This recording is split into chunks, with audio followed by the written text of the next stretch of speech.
Hi there, my name is Phixfox and welcome back to Heroes of Might and Magic 2. Folks, very excited to come back to you here today.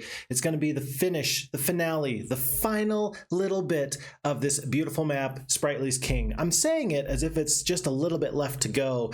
I'm not too sure how much there is left to go because this is a XL map and we haven't even knocked off one of our 5 opponents who are all allied against us and very bloodthirsty. This is a fun map because they all started off with nothing, but because we have 5 allies against us, and we are just by our lonesome here, the enemy is getting dragons and titans by the end of month 1 and us having to wait until the beginning of month 2.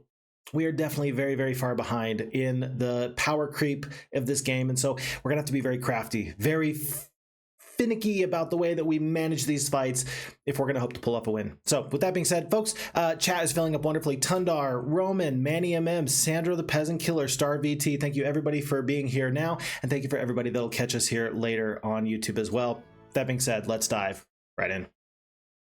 Okay, so we're hitting load game, standard game. We're going back to this Spritelys King save. There is a part 2 on YouTube that's up. We just did that a day or 2 ago. And so since the last time we did Spritelys King, we've actually had an awful lot of progress, which is very good. We do have some issues knowing that we started off here in this very center with our 1 hero sorcerer Phixxy. We have been able to go north and secure ourselves 1 wizard castle here in Wishtown. We've got up to titans there. We started off in the very bottom left with 1 sorceress castle here. We've got phoenixes. They're slowly accruing over time. We eventually have gotten those up to phoenixes. And in the meantime, we've been able to pick up a host, a real villains, a real who's who sort of prison thieves and gangsters, and Agar the Foul, who is peeing in the river. We've got a ragtag group of heroes that are leading our forces, all of them pulled from the countryside from the various prisons that they were in. So Agar the Foul is 4, 9, and 9. We've got, let's see, Ariel the Sorceress, who's level 3. We just recently picked her up. She's kind of here on the westernmost bank. We got Troyan the Sorcerer. She's got, looks like 9 dragons, and she is escaping from some enemies here to the south. We've got Luna, the lunatic. She's gone to the corner, and by going to the corner, we were able to pick ourselves up, I believe, this nice, beautiful golden watch, which feels pretty great to me. We've got Mandagal, who is scouring the countryside for additional supporting cast members. That's going to be pretty excellent there. And we've got a few other forces. We've got, let's see, Sir Sandro, 17 attack, 25 defense, 24 spell power, 26 knowledge. We picked up this ultimate staff. He is a great hero. Even if you take away all of these artifacts that increase your attack skill and defense skill, this is a pretty good hero. And with 21 titans, 12 bone dragons, 10 phoenixes, he's doing pretty okay for us. But he is not our win condition. This is our win condition. If we lose Sorcerer Phixxy, we lose the scenario. Excellent artifacts. We've been able to plunder 2 separate Sphinx, 1 and 2, and that's picked us up some really nice artifacts. I would like to be able to get all these artifacts linked up with Sandro, knowing that Sandro has been able to utilize the 5th level spells here in this castle. We've decided to use Dimension Door for this playthrough. Reason being is it's so super big and there's so much to do, and we are already at a huge disadvantage. We might as well take whatever advantage we possibly can. We've used the Dimension Door to go this upper left corner, and we've got several Necromancer castles that we are trying to build up. And with that, folks, I think that you are just as caught up as you need to be, and let's just hit end turn and go on to the next day, because I think Sandro is going to sit here on the stables and then go on from there. So month 4, week 1, day 7 into day 1 of the new week. So there is green coming up from the bottom there. Red is, I've not secured my continent. You would think that I would be able to keep enemies from stealing my stuff. I really haven't been able to. There's lots of boats. There are land bridges from the external islands. And so we're going to have to do a pretty good job in figuring out where are we most suited trying to clamp down on our enemies. For example, here, I believe that when you see the enemy AI turn 4 or 5 heroes out all at once, that leads me to believe that that is Yellow's last castle and that they are gasping at straws. It seems reasonable to me that we ought to go and take them out as soon as possible. So we're going to plan on prioritizing that in just a moment or two. A new week, astrologers proclaim this to be the week of the weasel. All dwellings increase in population. And I'm going to give you a moment to look at the view heroes spell so you can kind of get the lay of the land a little bit, with orange up here. Looks like purple to the far east, green, red. Green is in the bottom, red's in the bottom somewhere. And then, yeah, as far as I'm aware, there's just lots and lots of yellow right here. So I'm going to let you get caught up on that while I get caught up on chat. but Sandro is here. We can begin. Yes, it can. Manny MM. Hello, Mr. Fox. Hello, everyone. Nice to see you there, Manny. And hello to everybody. This is the last mission, Sandro. Yes, this is the last mission in this great large campaign. So there's an awful lot to do still. I think, though, with the Dimension Door that we should be able to wrap this up in a little bit. And then maybe we can get back to our playthrough of Final Invasion. And maybe we can finish off 2 scenarios today. Wouldn't that be lovely? And then... glad we are having fun with it. Yeah, I'm having a lot of fun with it. I recommend that you download this map from the FHeroes2 server. That's where Tundar has posted it. Go give it a shot and take a good look. So do that, and I'm sure that our map maker would appreciate all the feedback that you can give them. Okay, I do want to remember, I want to get Sorcerer Phixxy back. I think that I could definitely go through these dragons and get to this Magellan's map, but I'm not going to for a couple of reasons. Number one, I don't think I need the resources in the water. Like... the information in the water, I don't think I need that. And if I get the Magellan's maps, funny enough, my turns are going to take 25 turns, like 25 minutes per turn, because I'm going to watch the enemy get into boats. I'm going to watch the enemy sail around aimlessly for a little while. This will actually save us time by not going to the Magellan's maps. So we're going to ignore that for now, but we are going to go land and take out Dragoon with our major forces. This is a really fun playthrough for a couple of reasons. One of my favorites is because we've been using the absolute junk out of this summoned fire elemental. 120 fire elementals, courtesy of this Book of the Elements, 20 spell power, and this elemental ring. So for 15 spell points only, we're able to get 120 fire elementals at a time. Woof, that's pretty good. And it's nice to note that with 31 attack skill, those fire elementals actually do some major damage. So we're gonna slowly meander our way back home with Sorcerer Phixxy, just to make sure that he stays alive and that there's no problems there. Lots of my other heroes do have the Dimension Door because they've got the expert, they've got the expert wisdom. Agar is one of them, so I'm just going to send him with whatever forces I can muster really quickly. I think that gold's not a problem. As far as resources go, this map is fairly scarce, but that is a conscious decision from our map maker. And so at this point, we've got 2 sawmills, we got 1 mercury, 1 alchemist lab, a couple of ore pits, finally, 2 sulfur pits, 1 gem mine, 2 crystal mines. But we're getting 19,000 gold at a time, so we might as well purchase everybody. And I'm just going to send Agar the Foul over here to Spritely Northeast Harbor. I do know that there's a Phoenix Tower over there. He's got 90 spell points. That should be 9 dimension doors.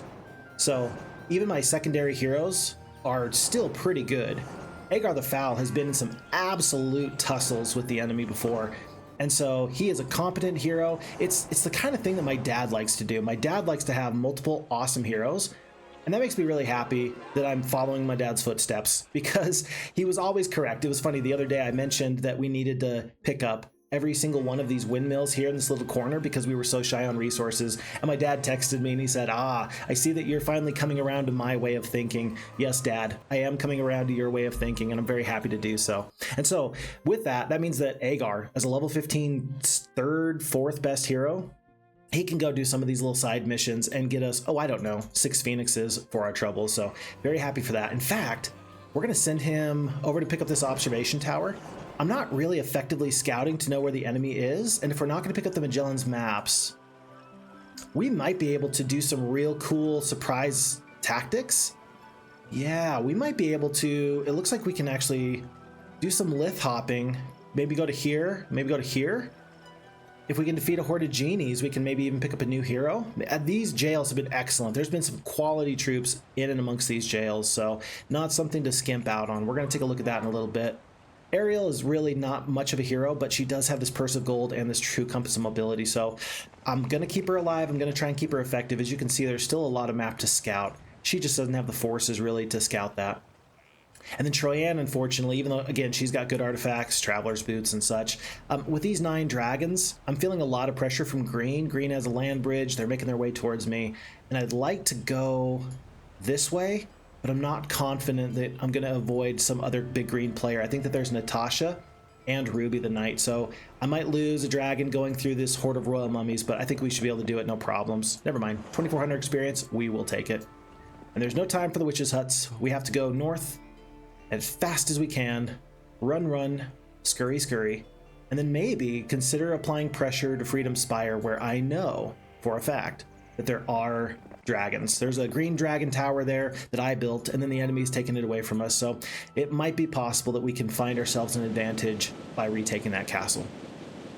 Gonna have Luna go across the map here. It looks like there's some very interesting reefs, and that might prevent her from moving into some interesting directions, but so long as an enemy doesn't hop into the boat, she should be okay.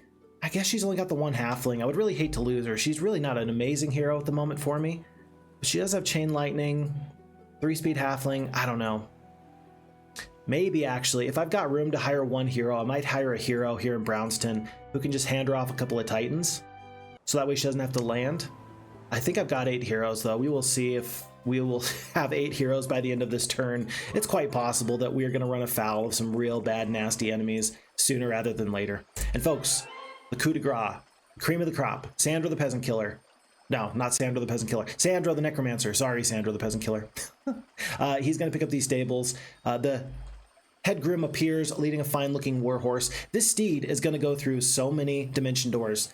I hope that this steed doesn't get car sick, because it's going to be absolutely nuts traveling very, very far, very, very fast.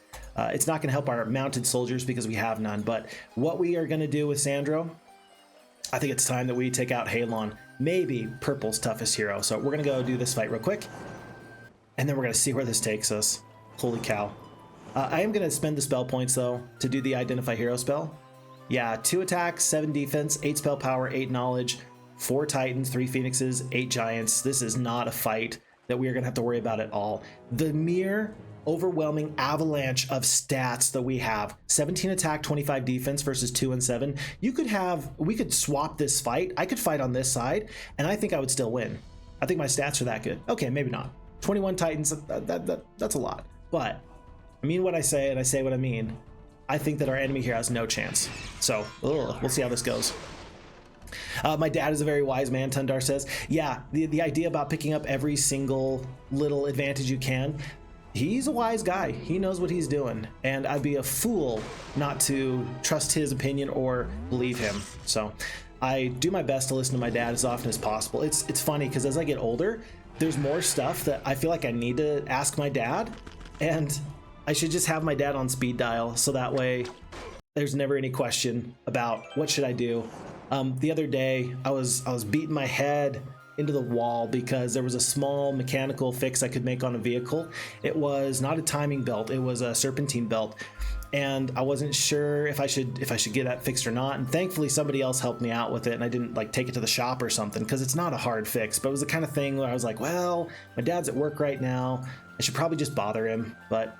Hopefully, if you've got people in your life that you can bother, just to let them know, number 1, that you love them and you're thinking about them. And number 2, if it helps you out, and I'm sure that they want to help you out, you should probably do that.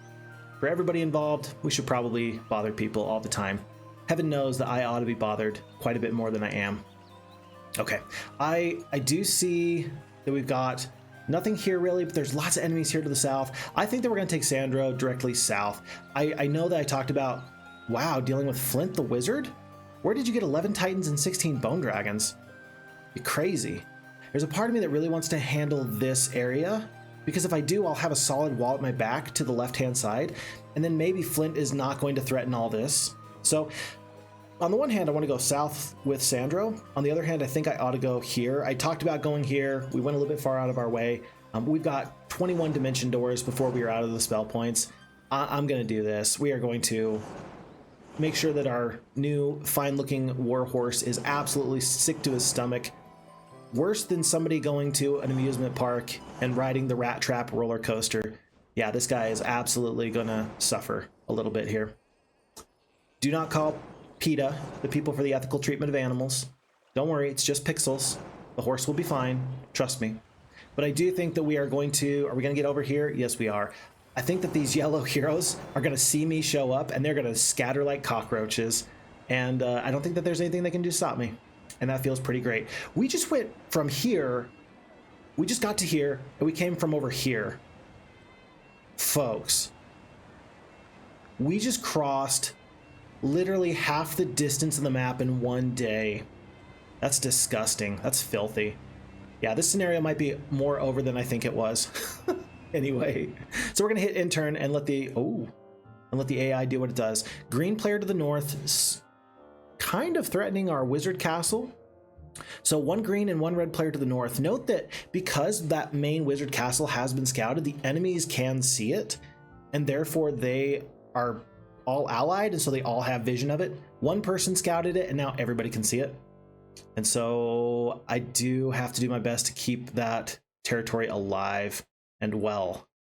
That's not a dimension door. That was not a town portal. That was just a town gate. Orange has town gate, and it's bringing them back to their home. So they're using that pretty effectively. We were able to keep the enemies from picking up our dimension door here in Wishtown. We're going to have to do that again, but thankfully we've got enough movement points for Sandro that he can clean all this up, I think, and then just go over there in a moment or two. With 13 dimension doors, though, I'm going to actually go out of my way a little bit like this, just to snipe down these heroes here and there. 1 and 2 and 3 and 4. Steeson's in the chat. Hello, Steeson. How are you, sir? Very nice to see you there. What art thou doing? Always playing when my family wants to play and watch other stuff. Ah, sir, I'm so sorry. Unfortunately, this is the best time for me to play these games and to spend this time. And so even though it doesn't work well with your family, I appreciate very much you checking in just so that way you can say hello and then go back to the people that matter most to you. I think that that's definitely where you ought to be. So good on you, sir. Good on you. Folks, Flint is probably got some artifacts. I don't have space. I've got 2 artifact slots. It's bad. I could probably get rid of the skull cap. I could probably get rid of the Serenity Pendant. Probably get rid of the Evercold Icicle. Probably get rid of the Mage's Ring. Lightning Helm, yeah, probably get rid of that. We're probably going to get rid of a couple of artifact slots, but for now we need to fight this fight fairly effectively. We just cast the haste to help this fight go even better, but I don't think that... I'm not sure that I have a perfect idea in mind about what I want to do here. Don't want to waste the damage from the Phoenixes, but I don't want them to take a major retaliation from these Bone Dragons. Thankfully, my Bone Dragons are going to go before theirs. Oh, we don't have archery. Look at this. We don't have archery, so we're actually doing half damage over the wall. That's kind of a problem. We would love to find a golden bow just to mitigate that one problem. Still, we're going to kill 2 Titans and be grateful for it. Apparently, the skeleton stack is the biggest, scariest thing that the enemies have ever seen. They devote a slow and all the turret shots to them. But what they don't know, which they should know, is that I've got Animate Dead. And so any amount of damage they do to that is actually not going to matter at all. Not in the slightest. Skeletons are going to take 38 vampires out for a walk. Absolute devastation. And then, let's see, we started off with 12 bone dragons and 826 skeletons. Never mind. We're going to let the skeletons go. We're going to try and save our spell in case we need to do a, I don't know, an Animate Dead in just a moment. We're going to actually hope that the bone dragons take one more big instance of damage, and then we're going to Animate Dead them, hopefully when the skeletons go at the very, very end of this turn. It'd be a mean trick if their bone dragons attacked my phoenixes and I retaliated into myself, but I think that that might be what happens. Here. No, bone dragons are now coming out to deal with the skeletons. Very interesting. So before anything else happens, let's do our Animate Dead. Maybe the most unfair broken spell in the game, simply because it's only a level 3 spell. Like, nothing else matters. It's a level 3 spell. That's easy to deal with. And it raises so many of your troops. I don't think we took a single loss. Nope. 10,000 experience, 11 titans, 16 bone dragons, no losses. That's not even fair. Masthead, Statesman's Quill. I learned something new about the Statesman's Quill. I learned this from the FHeroes2 server this week, like 2 days ago, yesterday. Apparently the Statesman's Quill actually reduces whatever the base level surrender cost is, meaning that it stacks with diplomacy. Apparently the Statesman's Quill interacts with diplomacy, so you don't say to yourself, oh, I don't need the Statesman's Quill, I already have diplomacy. It can reduce the cost of surrendering down even further than I thought. Crazy! How many other artifacts actually interact with your secondary skills like that? I wondered about the boots, for example, if the boots would interact with the logistics in that way, and it's been confirmed that that's not the case, but just absolutely insane to just think about the little nuances that if you're not looking for them, you're going to miss out. And that was a new one for me. So if you think the Phixfox knows everything there is to know about Heroes, Might, and Magic 2, it's not true. But I'm grateful that you think that about me. But it's totally not true. Sandro is out of movement points. We're going to have to trade over this castle. I can't stop it at this point. My hope is that we're going to give Wishtown over for free. We will steal it back first thing in the morning. And we're going to hope that Jezebel does not have expert wisdom. That's the only thing I can hope for, because I think she's going to get there for sure. And I think that at that point, we're just going to have to hope that she doesn't have tons and tons of spells. Otherwise, this is tactically the worst thing in the world to give up Wish Town. So there's issues everywhere, that's for sure. Tundar says, I can't imagine trying to complete this map without additional heroes. Yeah, we talked about how we've got a level 25 hero, level 15, level 4, level 12, level 8, level 4, level 24. Pretty good. Pretty good. And without these additional heroes, if you were trying to do a one hero map on this, would not work. Would not work. Tundar says, even my speed play, I need Sandro and Lunatic as a minimum. Sure, that makes sense to me. If you're trying to go as fast as you can. I'm not trying to go as fast as I can, but I am trying to get through this. You know, that's why we're using the Dimension Door. It makes sense to me to try and use our resources effectively. By the way, when it comes down to using Dimension Door for Sorcerer Phixxy, he doesn't have it. We just haven't picked it up yet. Right? He's got to get back to our wizard castle in order to use it. Once he does, he's going to be absolutely unstoppable. And so we are going to make our way slowly in this direction. Does he have Summon Boat? We do have Summon Boat. So I think if I can get to here, yeah, I think if I can get to there, we're actually going to be in the best spot possible. At this point, I don't mind if I'm bleeding troops, just losing a couple here and there. They are not the win condition. They are meant to get me in a good spot so I can be happy and healthy later. But for now, they are good where they're at. I don't have any sad feelings about losing a few troops here and there. Several Phoenixes. Kastore is actually an impossibly tough hero. This guy's got... Hold on. Sandro? Identify hero? Good, good. Where are you? 9 Phoenixes, 7 attack, 5 defense. 300 spell points, 15 spell power, and 30 knowledge. So the 9 Phoenixes... Not to mention, you know, his attack and defense, 4 and 5 versus 7 and 5. So he's going to be stronger than me. He's going to have more spells than me. And he's going to have more Phoenixes. I think that we ignore this level 18 Kastore fella, even though he's got poor morale. Yeah, he's got too many stats. I think we're going to stay away from him. So Agar the Foul, I don't mind actually using him to go find other things. Like, I don't think we can Dimension Door into here. Looks like Tundar was a genius and he made sure that we couldn't. Yeah, Tundar, did you do this on purpose? Tundar. Aha. Aha. I found a way through. And that means that for +5 spell power, that was instantly worth it. While out scaring up game, your troops find a mysterious staff levitating about 3 feet off the ground. They hand it to you, and you notice an inscription. It reads, Brains best brawn, and magic beats might. Heed my words, and you'll win every fight. Very nice. Very nice. Sandro the Pigeon Killer says, Phixfox, by the way, some people from your YouTube channel and even from the Discord asked me about that Heroes Might and Magic 4 map special version I did for you. I was wondering if it would be a problem in case I'm sharing it further to other fans. You know, please go share it with other people. Yeah, go for it. I am very happy for you to share that. I just, honest to goodness, I haven't gotten to it. And so I don't want to tell you that I will play your map and enjoy it, especially when it was special made for me, and then not play it. And it's been probably at least 2 months since that got there. So I apologize. I've not gotten to that playthrough just yet, but that is unfortunately kind of like where I can potentially improve and get that taken care of. If I say I'm going to do something, I want to do it, especially if you took the time to make a really nice map. But I will tell you, my comfort level with Heroes Might and Magic 4 is very low. I've played it, I've beaten it all, I've enjoyed it. I love Heroes 4, I really do. The stories are some of my all-time favorites, but I know that I am not the best Heroes Might and Magic 4 player out there. There's a lot of knowledge gap that I am going to struggle with, and that feels pretty bad. So if you've made a very expert, very tough map, I will tell you that I am unfortunately probably going to lose very quickly. And you're going to be like, this guy sucks at Heroes of Might and Magic. Just because I'm good at Heroes 2 doesn't mean I'm good at every Heroes Might and Magic, but I do want to get to it as soon as possible. Still, in the meantime, I would love for other people to get the opportunity to enjoy it and look through it. Yeah, so please share that with whoever else, and I will do my very, very best to get to it as soon as I possibly can. So thank you very much for that, and I really appreciate again that you made the map. So I'm looking forward to it as soon as I possibly can. So yeah. And then Santipolis is in the chat. Hello, Phixfox in chat. Hello, Santipolis. Nice to have you here. Folks, 1 Phoenix lost. Very sad. Santipolis, I lost a Phoenix. I'm very sad for it. But I'm very happy to see Town Gate Armageddon Meteor Shower. Anti-magic. This is a good mage guild.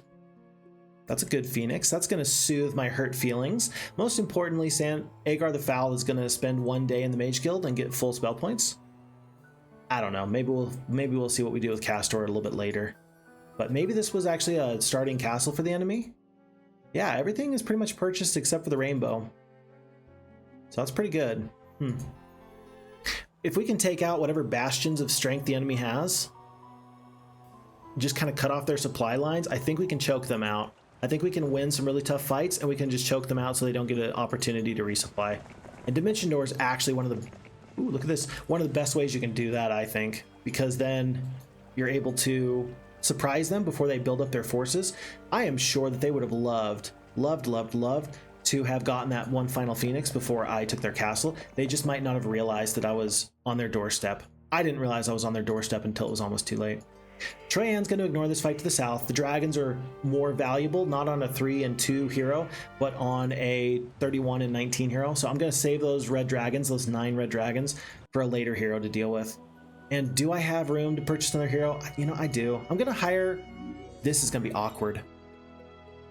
Oh my goodness, this is going to be so awkward. Folks, something nifty has happened. Do you see what I see? Luna, the sorceress, is going to hand off these titans to Lunatic, the sorceress. Huh? How often do you see that happen?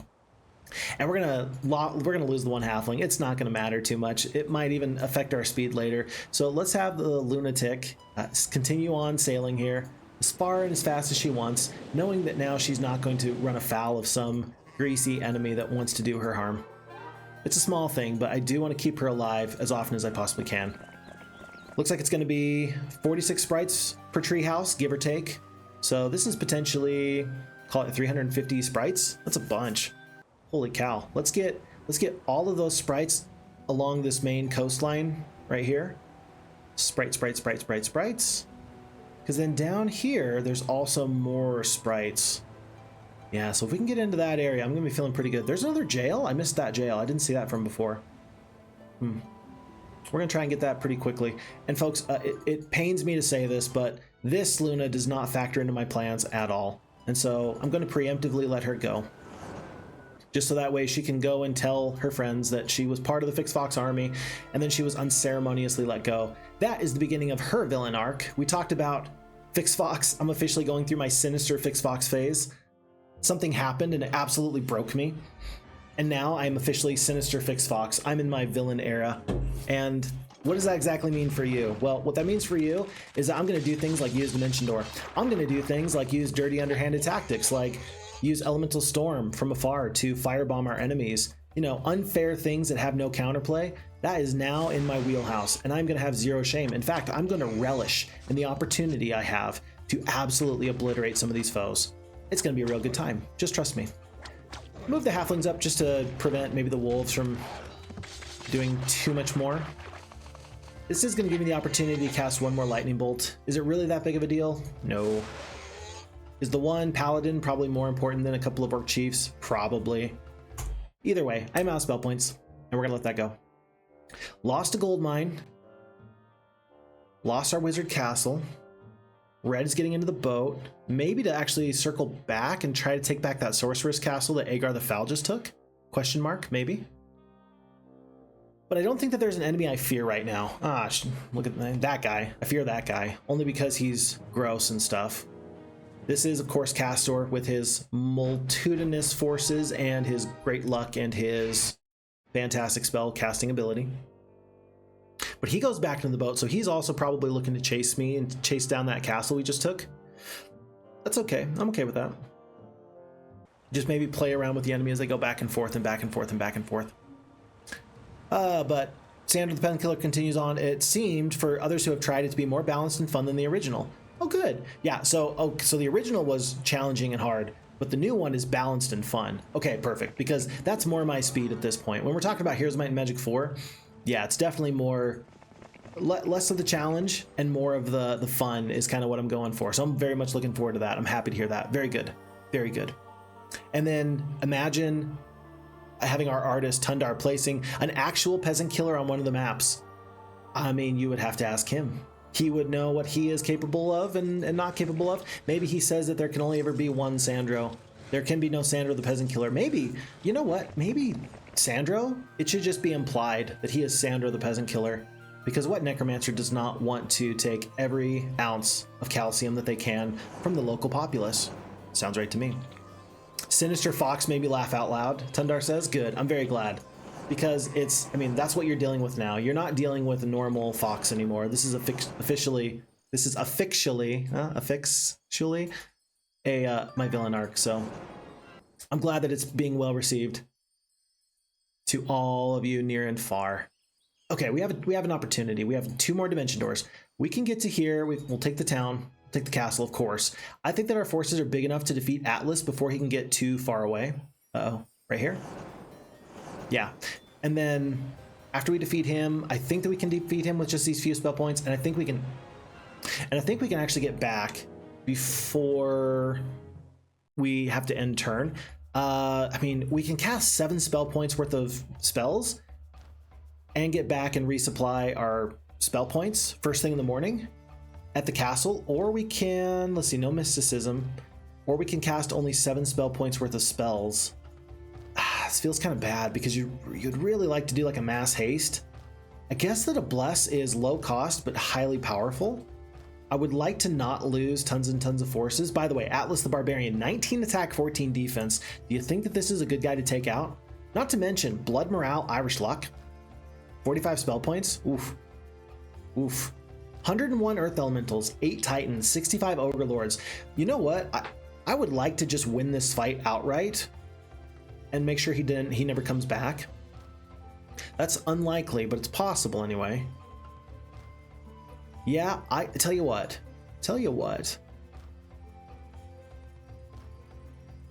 I think I'm going to use all my remaining spell points just to make sure that this fight goes well. So we could cast the Mass Haste now, or we can save a Resurrect True / Animate Dead for when we take big losses later. And if I go across the battlefield, I will take big losses with these Phoenixes. I think that the enemies are going to want to come to me. 25 War Trolls, 8 Titans, 34 attack skill, 29... Yeah, they're going to hurt, but not that bad. I think that we actually keep the Phoenixes back so they don't get obliterated by these other forces. Then again, there's 3 bits of range damage. 22 attack skill from these orcs. We're still going to do some damage. I am going to skip on the Phoenixes, though. They're more of like a strategic tactical unit at this point and less of a major damage dealing unit. So I'm going to keep them back for now. Their speed is actually working against them. I'd like for them to go later in battle. Let's actually see if Atlas the Barbarian casts like a mass slow or something, and if we can counteract that. Okay, there's a curse. I don't really hate that decision from him. In fact, it kind of makes me want to do the immediate counter bless. Although if I don't do that, I can kill pretty much all the War Trolls in one go anyway. But you really want to kill their Titan stack. I tell you what, we're going to just take out 25 trolls because you're going to want to do that at some point. Let's do that. Oh, good luck from the trolls. They did 20 damage. Whoa, actually, 1 troll did 20 damage. Seems like a lot, doesn't it? Seems like more than I wanted to handle. And that, yeah, I mean, flanked by these bodyguards of 65 Ogre Lords and 101 of these Earth Elementals, like, I don't want to fly down the battlefield and deal with these other creatures.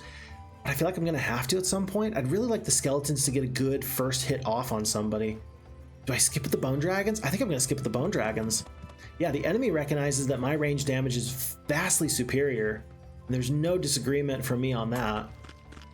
We're going to go down and see if we can actually deal with the enemy. 69 skeletons goes down. Ouch. And then let's use halflings where they can be most effective. 18 defensive stat trolls, or rather orcs. Okay, we're taking them down. All right, and now we're back up to these Phoenixes' turn, and now, I mean, by killing the War Trolls, I kind of hurt myself a little bit. Suppose I can haste the skeletons, 1, 2, 3, 4, and get them into these Earth Elementals in a moment. I mean, maybe now is just a really good time for this mass haste. That'll let my Titans go before their Titans. Let's use the mass haste. We're not going to get full spell points first thing in the morning. We're going to have to take the long route home, but that'll make this fight go so much better. Yeah, that one spell is going to make this whole thing just go so much better. So let's use the Phoenixes fairly cautiously. Let's note that our... Well, he could potentially slow or haste any of these creatures because the Titans are going to get to go very, very quickly. Let's kill one Titan. It's going to be a slow on the skeletons. That was actually the best counter, I think. I think that that was the most appropriate decision on his part. We do not have an Animate Dead with 7 spell points left. We don't have a Resurrect True. I think that, I don't know if you'd rather keep the Bone Dragons alive or the Phoenixes. If I step here, one of them's getting attacked. Tell you what, Titans are still the toughest unit. We're going to start taking damage at this point. Can't stop it. This is going to be a little bit of a slobber knocker. I've been trying to finagle this fight so that I can win effectively and like minimize losses, but I don't think that there's any minimizing of losses here. 6 Phoenixes goes down to the 101, now 92 Earth Elementals. We might even do the haste on these skeletons after the Titans get their turn in just a moment or two. Feels really bad. Feels really bad. I'm going to try and keep the Phoenixes alive just for their flexibility in speed. We're going to take out 2 more of these Titans. 5 down to 2. Bone Dragons are just about ready to let there be blood there. And yeah, let's do the haste on the skeletons so they can get this first engagement here on these Earth Elementals. I do think that's going to be pretty darn useful for us. Halflings are going to take out 1, maybe 2 Titans. We take out 1 Titan with 57 HP left, and then the skeletons are going to kill 34 to 51 of these Earth Elementals. 92 Earth Elementals down to 52, not too bad. Ogre Lords come down, 831 skeletons down to 639, down to 579 on the skeletons. Really rough forces there, and the Bone Dragons can't peel off because they are now slowed, so they are just 1 step away from actually dealing with these Earth Elementals and Ogre Lords. Thankfully, only 22 Ogre Lords do remain. I do have the 1 final Bless, and boy, am I going to use it. I'm going to turn these Titans into the gods of thunder that they've always truly been. Do our damage here. Do our damage here. And I don't believe that 195 Halflings is going to kill 22 Ogre Lords. Yeah, there's just no way. And so unfortunately, the enemy is going to get the chance to run. I'm going to skip the Lightning Bolt and they run. So folks, the losses are horrible. Even just 1 or 2 extra days worth of spell casting would have prevented all these 372 skeletons from going down. 1 Animate Dead, I think right now is healing, taken back, I don't know, 400 hit points worth of skeletons. That's a lot of skeletons that we could have saved there. So that's very unfortunate. I hate to see the Phoenixes go down, hate to see the Bone Dragons go down, but this was a really significant fighting force and we're not going to have to deal with them ever again. So that is pretty good. Sir Sandro does gain +1 level, and it looks like it's going to be only 1 more day extra that this is going to cost us. So we're going to go from here to Wishtown. We'll get back there, but man, that was a crazy fight. And I wish that I just had a few more spell points. The dimension doors, we are very, very speedy on the map, but there is a cost. And we just saw what the cost was there. And rather than let Atlas sail away and escape from us, we did decide to fight. I don't hate that decision. Thankfully, we do have tons of resupply later that we can utilize. So, interesting, folks. Interesting stuff. Okay, Sandro the Peasant Killer says, the main objective, including literally the extinction of all the peasants, farmers, and country people of the map. Yes! What else would I expect from a Sandro the Peasant Killer map? That is exactly what I would hope for a Sandro the Peasant Killer map. So very good. I'm very happy to hear that you are sticking in your wheelhouse and you're doing what we all know that you do best. Killing peasants. Cleaning out the countryside. Very nice. That's how we like it. Good stuff. We're not going to save these vampires. There's a couple of vampires in here. I think it's like 39 vampires, 26, 60 zombies, 40 mummies, 80 skeletons. I'm not going to save these troops here. At some point, we're going to want to start upgrading towns and castles again. We've got the wood, we've got the ore. That's not a problem. But I think I'd prefer to actually just focus on these castles and get them all upgraded, because I think that they're not all fully upgraded. Yeah, we still need a laboratory here. We need a mansion there. Let's start investing in, hold on, in some of these other things. I remember you. You were Yellow's hero, and we just took you out. You've got Mass Bless, Animate Dead. You've got Summon Boat. Level 13. Amazing that somehow this Flint character is good, but not good enough for me to be excited about hiring. That's crazy. I think that you're going to see an awful lot of that in the near future. Folks, we have an opportunity. We got 70 crystal. We could get like 7 shrines. We could get so many shrines and make Sandro the Peasant Killer just do so good. I'm going to do this. This is crazy. This is inadvisable, but I'm going to do this. We're going to get 1 shrine there. We're going to get 1 shrine there. That's 8,000 gold, 20 wood, 20 crystal, up to 30 wood, 30 crystal, 12k gold that we just spent. and maybe there's even opportunities to get more shrines, but every shrine that we build increases our ability for our necromancy by +1. So we are now getting 60% of all creatures killed in combat to be brought back from the dead of skeletons. I think that this is actually gonna be pretty useful. So we're gonna make that investment. We're gonna do that one more time, and then we're gonna continue to try and get stacks of bone dragons wherever we can. Very nice, very nice. Star VT with the oh wow. Probably with the Atlas fight there, maybe with the Agar hero that's, or the Kastore hero that's not too far away. But there's an awful lot of oh wow moments kind of going on here at the moment. There's Agar, lots of black dragons, that's a little scary. Agar's gonna do some scouting.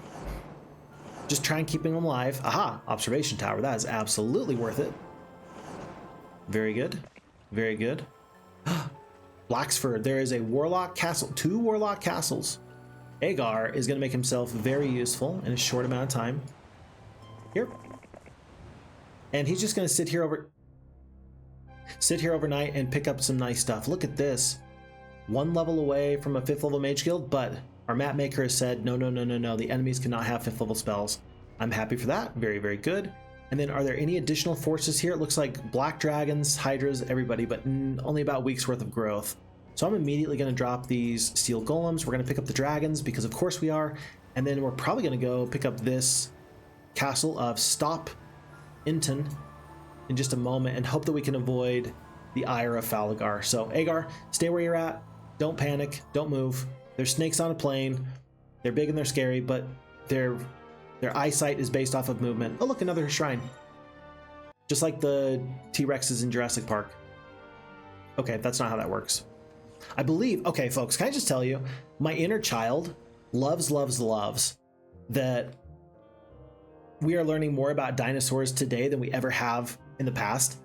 Like, they are figuring out the way that the dinosaurs actually looked like. They are figuring out what they sounded like. They are recognizing that no, these these big crazy creatures, they do in fact not have sight that's based off of movement. Like the T-Rex has very good sight, and they are like predatory hunters, right? I love that we are finding out so much about these dinosaurs. I ask you, if given the opportunity, would you clone a dinosaur?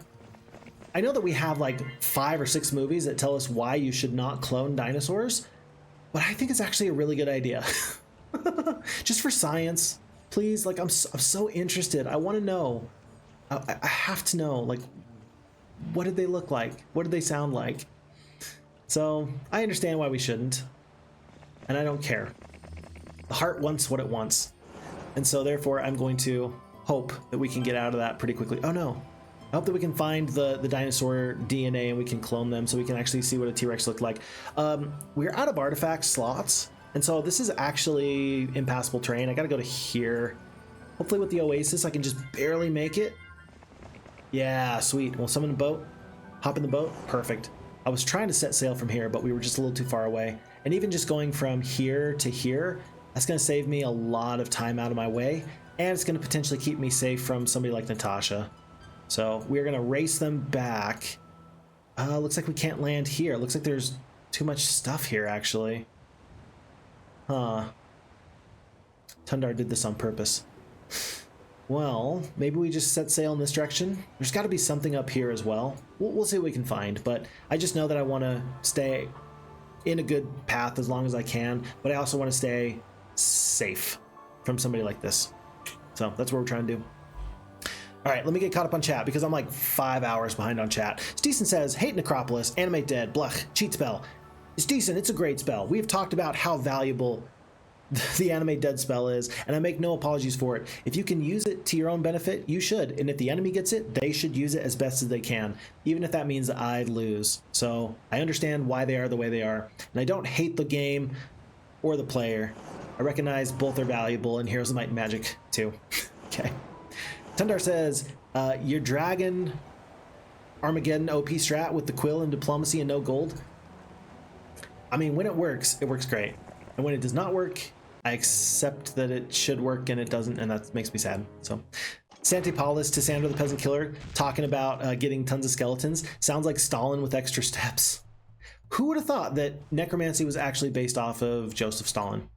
But that is an interesting, I'm gonna have to think about that. don't know how I feel about that idea. So I don't know how I'm gonna lose so many Phoenixes.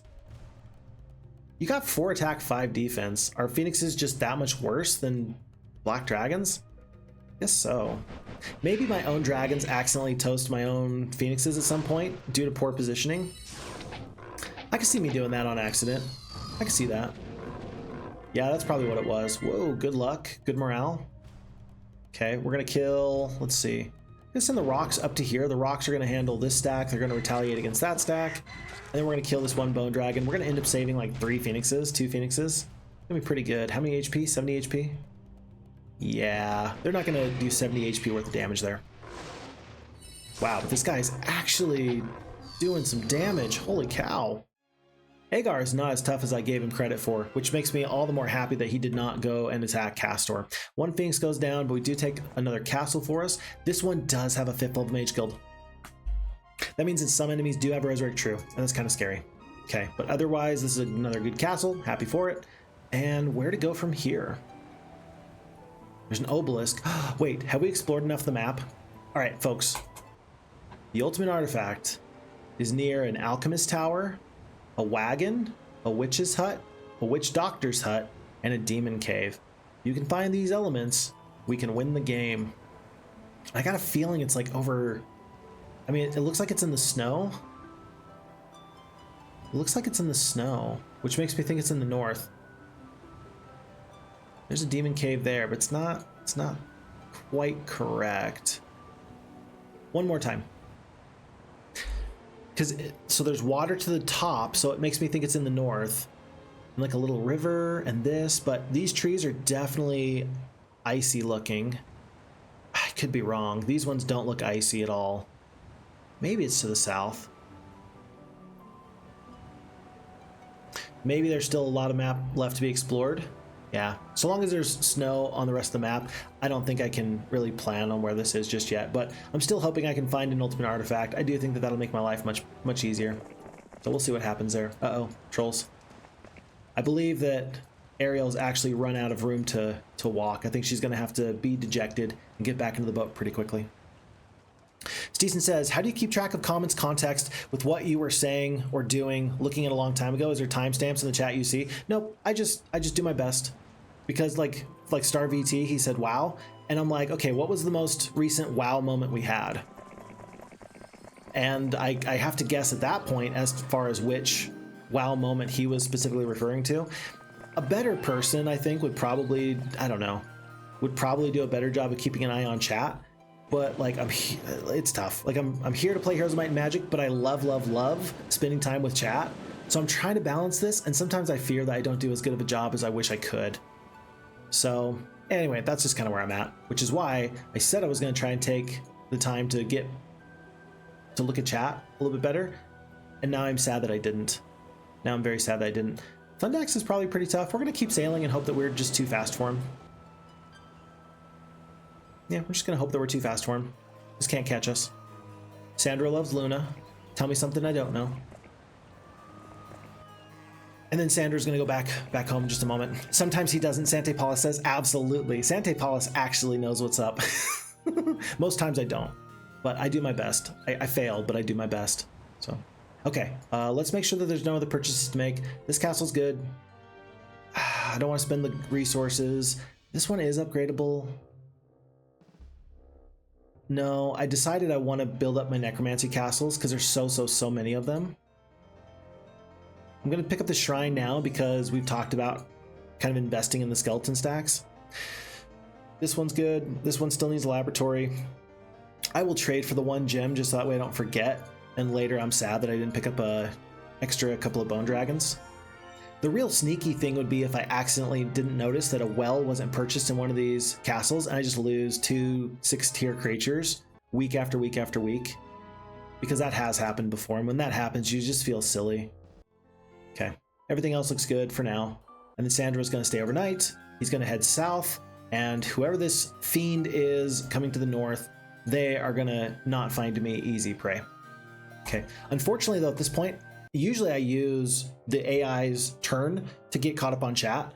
I can't do that right now because there's too many enemies on the map. There's 5 players still. 5 enemies I have to deal with. And if each of them only has 4 heroes, that's still 20 heroes running around the map. And you and I both know it's way more than that. So I really have to make sure that I'm not losing a cheeky castle just to you know, focus on chat. So actually being able to do 2 things at once, not the easiest thing for me. And in fact, everything I know about memory and the way that we go from task to task, nobody actually is a good multitasker. People are just better at switching from task to task than others. Me, not so much. Although I must say, I've gotten better at figuring out a way that I can play and talk at the same time. And really what you do is you just turn your brain off and just say whatever comes to your mind. That's probably too much. That's probably more information than you needed to know. I've pulled the curtain back too far. Pay no attention to the man behind the curtain. All right, Thundax. I tell you what, if I get an additional 3 Titans from Luna, I think I can actually beat Thundax. Let me do this. Identify hero real quick. Oh, never mind. 17 attack, 19 defense. Only 3 Phoenixes though. Luna can't do it. Agar's got full spell points. He could potentially Dimension Door here, pick up the troops, and then kill. 17 and 19 though. Yeah, but I mean, you're gonna have some quality troops. You're still gonna have some spells though too. Come on, Agar, what you got? What you got, man? Haste, Bless, Resurrect True, Armageddon. If things go really bad and I need Armageddon, I will have Black Dragons in the army. What kind of spell casting does he have? 9 and 13, 60 spell points. Jeez. And he's probably going to have at least a Mass Bless, which is going to mean that his Sorceress troops are going to hit like absolute powerhouses. A level 15, level 19, his stats are just way better. Does Luna have any artifacts that might swing the tide? +2 defense. Seeing Eye Pendant might not be too bad. And Agar's got... he could probably get rid of some of these. Oh, he's already got a Seeing Eye Pendant.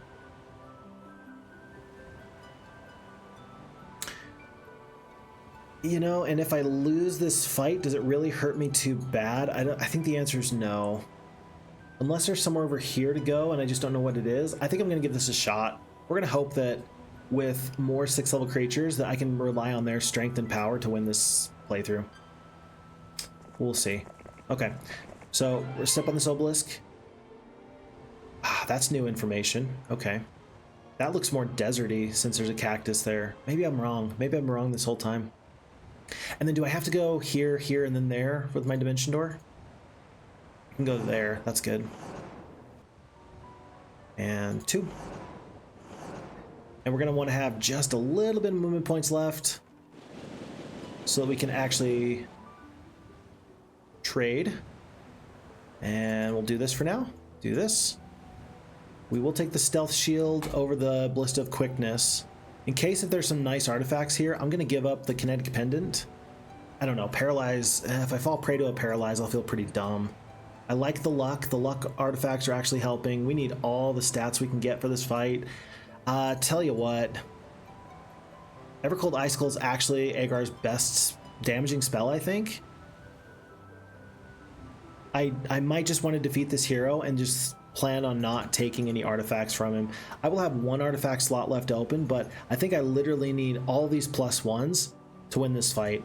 There's no guarantee I win this fight. So this is one of those times where it's like, Phixfox, I definitely want you to make sure that you have room in your hero's inventory for whatever artifacts you take after you kill this guy. I don't think it's any guarantee that I can beat this guy, and therefore I need every artifact slot filled up.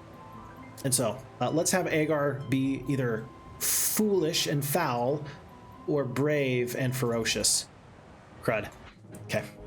Whew.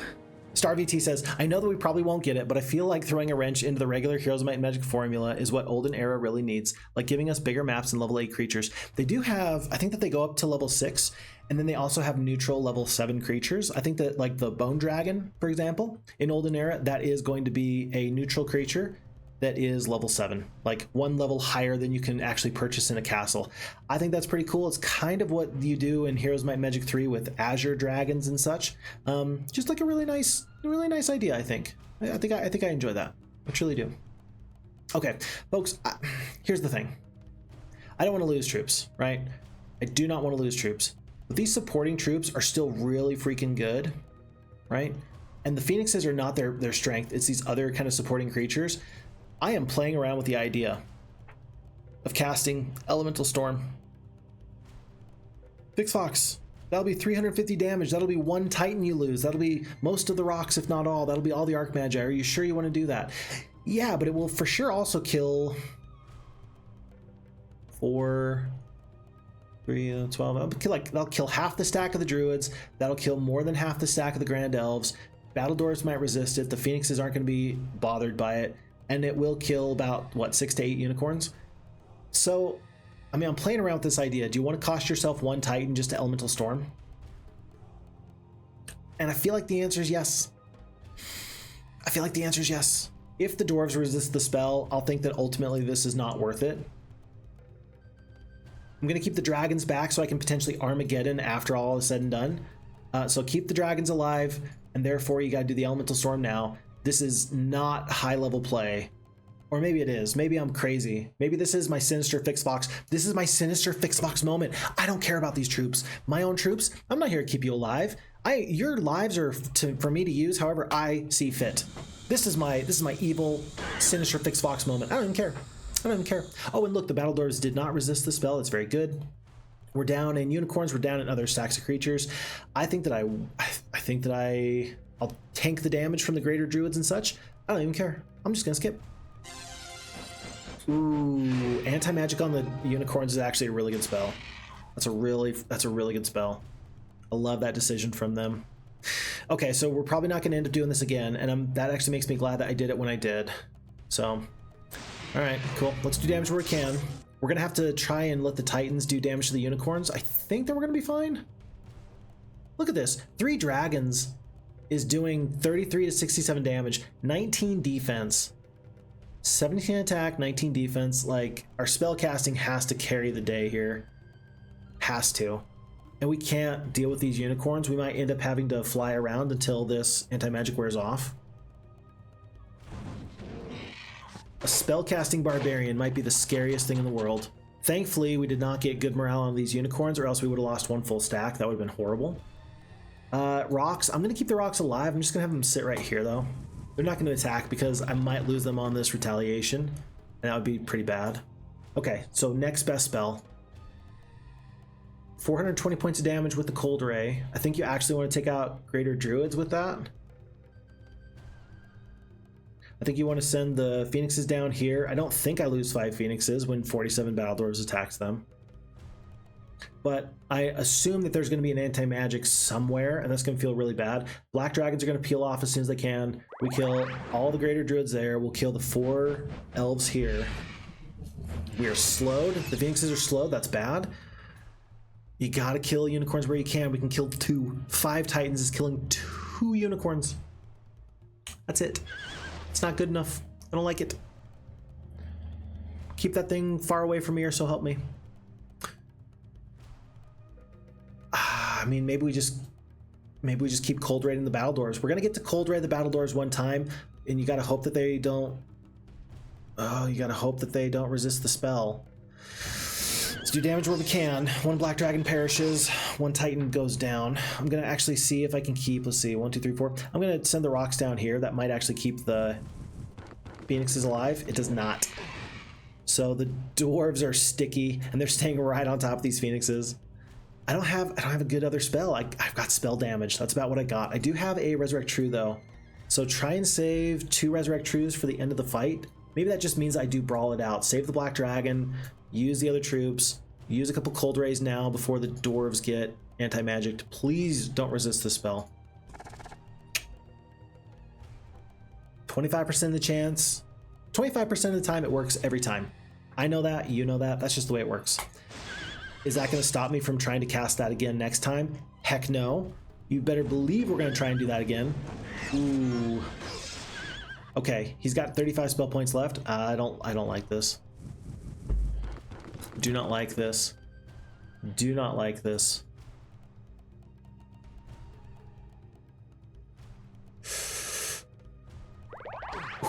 Okay. That's a lot of dwarves down. We got 2 Resurrect Trues. Can we do it? Can we do it? Hope we can. 160 HP on this top stack of dragons. Ooh, down to 6 unicorns. Let's do our Resurrect True as soon as we can. The rock might be able to step in front of the dwarves in just a second. Actually, hold on. What if I do this? If I send the one rock over here, 1, 2, 3, 4. If I send the rock right here, maybe the 23 battle doors will go out of the way. They do. Perfect. So that was us exploiting the AI. Like, we know that the AI sometimes does things that are, you know, counterintuitive, not their favorite thing. Uh-oh.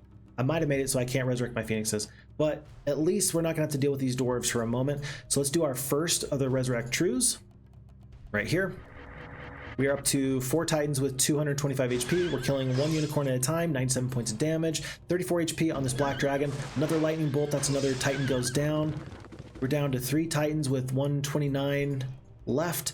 The phoenixes, we can resurrect the phoenixes. Perfect. We're up to 5 phoenixes. That's what we started with. Very good, very good. And then I think that you just want to do damage 1, 2, 3, 4. If you do attack the unicorns, you will take damage from the battle dwarves.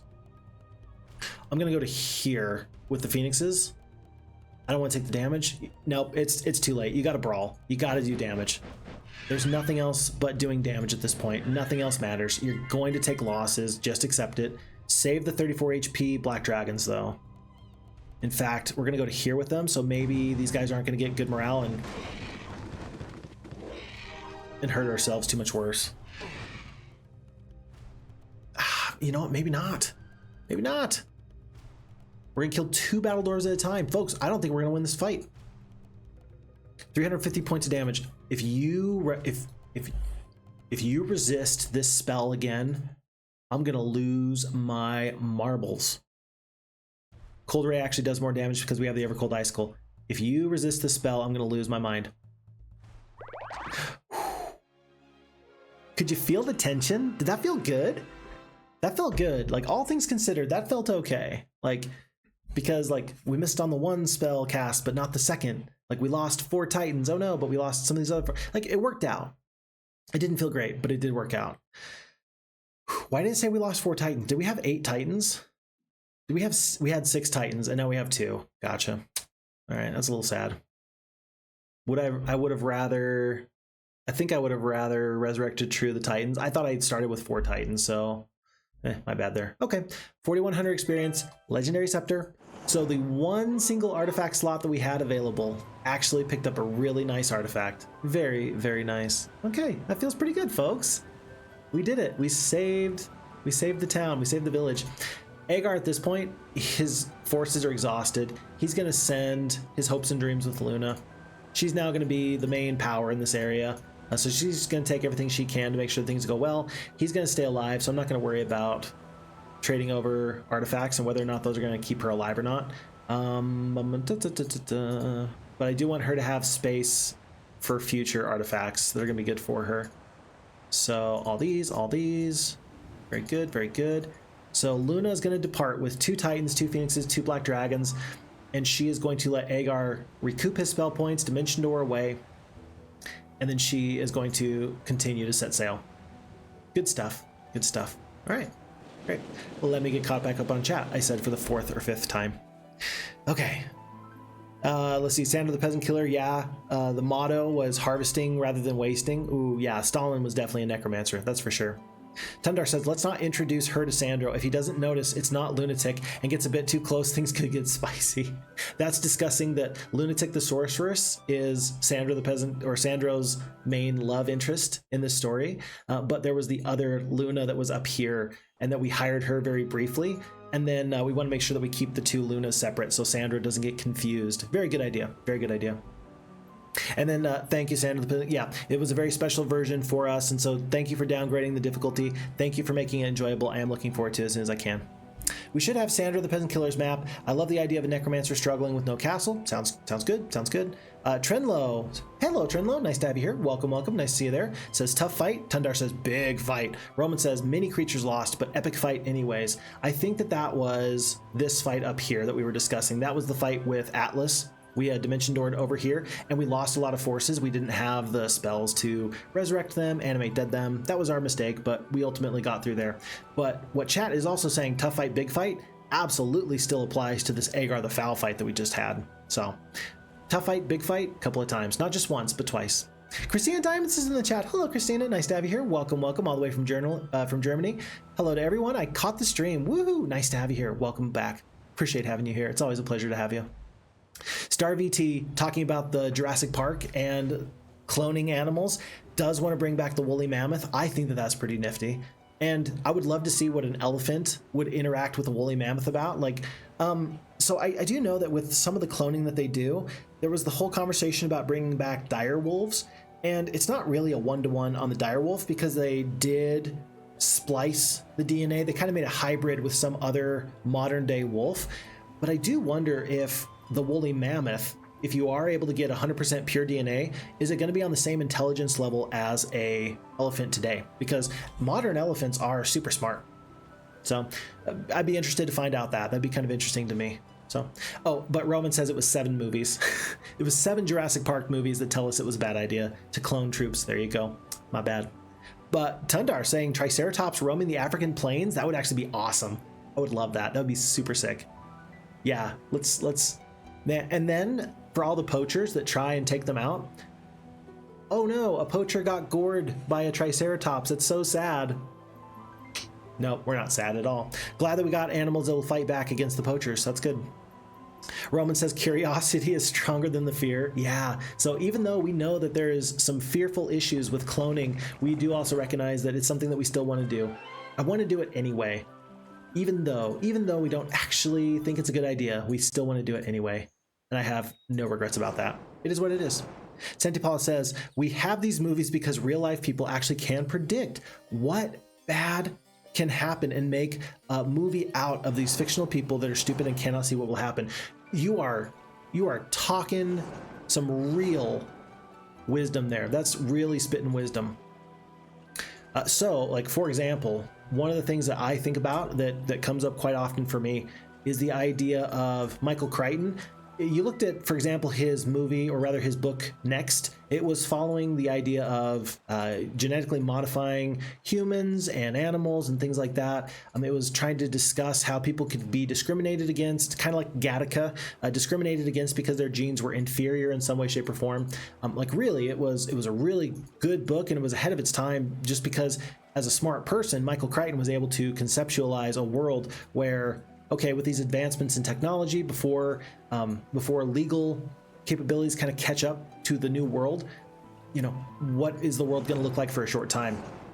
I did like in Michael Crichton's book Next that at the very end, the ending of the book specifically discussed a judge who was going through some of these cases one by one and discussing how the legality of some of these new technologies and cloning technologies and gene manipulation, and how there's not laws on the books, but there should be. And so he was taking the opportunity to make a precedent there, because someday there's going to have to be a judge that says, okay, technology is advanced way too far, further than we could have predicted.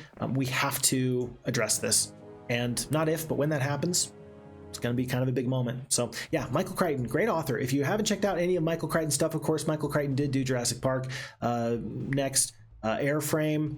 Yeah, like Michael Crichton, I've enjoyed even books in topics that I wasn't particularly interested in myself. I still found the books very interesting because Michael Crichton as an author did a very good job in leading along sort of a novice to a particular topic, like setting the scene, helping me have an engaging storyline, but also having some I would call it real science baked into some of his actual text. Yeah. So anyway, if you're interested, if you're looking for a good author, of course, I would recommend him. My all-time favorite author is Alexandre Dumas. So, of course, the famous French author, Three Musketeers, Hunchback of Notre Dame. Yeah, I think... No, he did not do Hunchback of Notre Dame. Count of Monte Cristo, etc., etc., etc. Those books have always sparked imagination for me, and I just thought that they were very, very well written. As a small kid, those were still my favorite books. Folks, Natasha's tough. I'm struggling with this fight. 13 attack, 7 defense, 17 spell power, 19 knowledge, great morale, great luck. She has 271 spell points, right? This is not an easy fight. We're going to want to make sure that we are relying on the Resurrects and the Animate Deads, but I don't want to throw my forces needlessly into these enemies. And remember, we can't resurrect true red dragons. So how do we attack this? I think that we must attack this. I think I'm going to devote the Phoenixes here because the champions have poor terrain. They're going to have to go to the south. They're going to go straight into my skeletons. That's going to feel pretty good. I'm not going to cast a spell right now. I'm going to wait for Natasha to go first. If she Armageddons me, I'm going to be a little bit sad. A curse. Is a curse really the best spell you had? I ask you. Oh, we do have a problem though. We have terrible morale. I don't think so. We've got an issue here. Necromancers can't level up leadership. Right now, we are always going to be stuck with +1 morale, but it can't get to advanced. It can't get to expert because necromancers cannot level up leadership.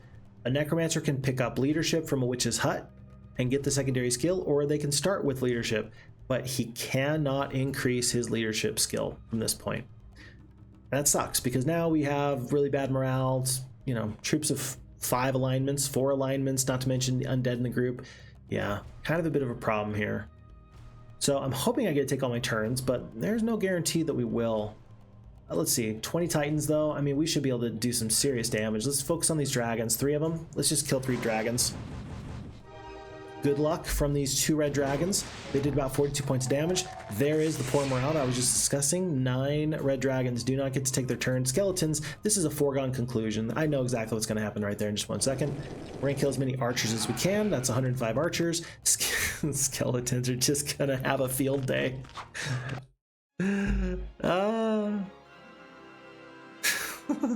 All you got to do is just make sure that you don't lose any forces and you're going to win the game.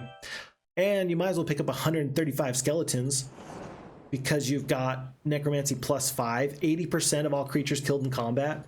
That's pretty good. It's pretty good. Okay, we are going to come back for paired with Ranlow. The enemy was nice enough to upgrade that from a town to a castle for us. That feels pretty nice. We're going to thank them for that forever and ever. And I think that with these 250 sprites, we're actually going to go try and track down Darlena up here. If for no other reason than I want to sit here on these liths, I am going to head up north. I know that there's these enemy heroes here to the left. They're just kind of sitting here on cracked earth. I don't really care. I might hire a hero to pull all these forces together and send them over. You know, I do have some artifact slots. I'm going to do that. Flint, we talked about how you were a good hero before. It's time for you to prove it. So let's make it happen, Captain. Let's make it happen. I will take the mummies, I will take everybody that's upgraded or skeletons, but if you're an unupgraded creature, I don't want you in my army right now. Oof, it's kind of tough for him to actually get anywhere, huh? +5 gems, very good. Oh, this one castle's actually not accessible to the main island, is it? Huh, it's a good thing he's got summon boat. So Flint is gonna take the long road in just a moment or two. Troyanne, she's got some free things she can pick up here. In case you didn't notice, we had 1 single gem, so we weren't able to pick up the laboratory here before we left. We have since picked that up, so we're going to pick up a free laboratory here. Well is in place. I'm going to do something here. So Flint, you're a great hero. Thank you for your service. We're going to have him summon a boat. First thing in the morning, he's going to summon a boat right there. And then we're going to hire this Thundax hero that we had just defeated. And he's going to lead my forces because he is awesome. He is a good hero. And spells? He's got some in boat himself. Do I really need to wait? I don't think so. I'm going to let Flint. I know I just purchased these skeletons and mummies. I'm going to let him go. A good hero makes way for an even better hero. So here today, Thundax is even going to pick up these bone dragons that my other hero just missed out on. Whoops. Okay. And do I go this way or this way? I think I'm good to go this way. And then land here. Yeah, we'll land right there. Interesting. Very interesting little update there. You think that you've got the best heroes and you know who your main superstars are, and then somebody like that shows up, and it really throws a wrench into the enemy's plans. Whatever gears they had, they are now officially chomped up. And they're officially getting broken and battered. Okay, good here, good here. Good here, good here, good here. We could upgrade Dragon Dune at some point. This is good, this is good, good. I'm just looking for the 6th tier dwellings. And it looks like everywhere, literally everywhere has their 6-tier dwelling now at this point. That's fine for me. If there's one of these Necromancer castles that doesn't have vampires or something, I'm not going to sweat too much about it. We're just not going to worry about it. Okay, let me watch the AI and see where the threats are. Multiple enemy heroes near those liths. I think that it was Troyan who's really, really close to one of those liths in the upper left corner. Gotta keep an eye out for that. These new heroes don't have summon boat. Did you just notice this? Before, the yellow heroes from that position, they wanted to summon the new boat. They can't do that at this point. They just are gonna have to suffer, which is great for me. Yeah, so yellow's actually stuck on that little island. I suppose that there is a land bridge, but that means that they're gonna have to go very, very far out of their way, and that suits me just fine. Yeah, definitely suits me just fine. Okay, first off, let's just do this with Thundax. And then, oh, hello, Phixfox wife. Hello, how are you? I love you. You're great. You're fantastic. It's good to see you there. And Sentipal says, oh, no. I wasn't talking about necromancy, only killing peasants and farmers. Oh, gotcha. Tundar, yeah, the sinister Phixfox move where I obliterated my own forces here against Thundax, who is now in our forces. Yeah, still pretty happy about that. Agar's gonna go down. Yeah, he was not able to get into the Mage Guild, and there's too many enemies here. We got a 5-speed creature. Do we have anybody else? He's gonna take all these creatures, all these steel golems to try and survive. You got one 6-speed Archmage. If I attack, no, you got Phoenixes. He's got 7-speed Phoenixes. Oh, they might be able to take him down before I can surrender. No, I got 6-speed Gargoyles and 6-speed Minotaur Kings. We're gonna do it just like this.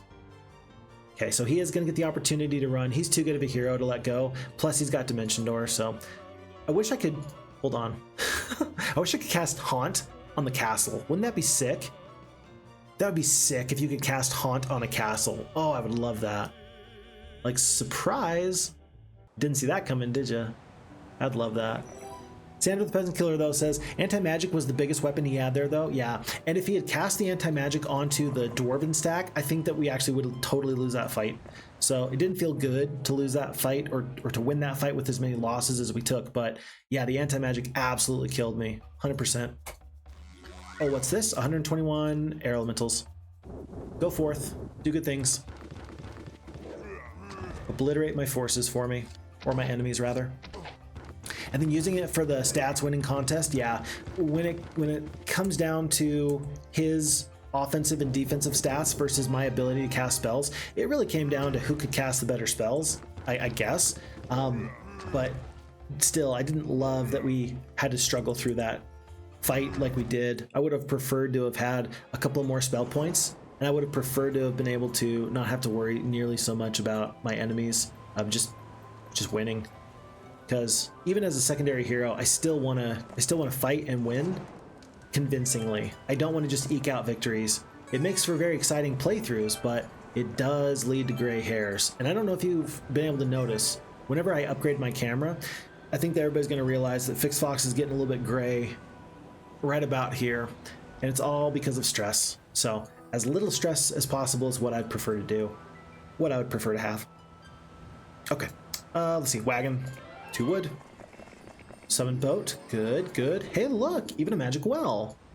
I think that this was placed here on purpose so that way we could summon our boat and maybe go over here. 77 skeletons might actually be enough to defeat some of these forces.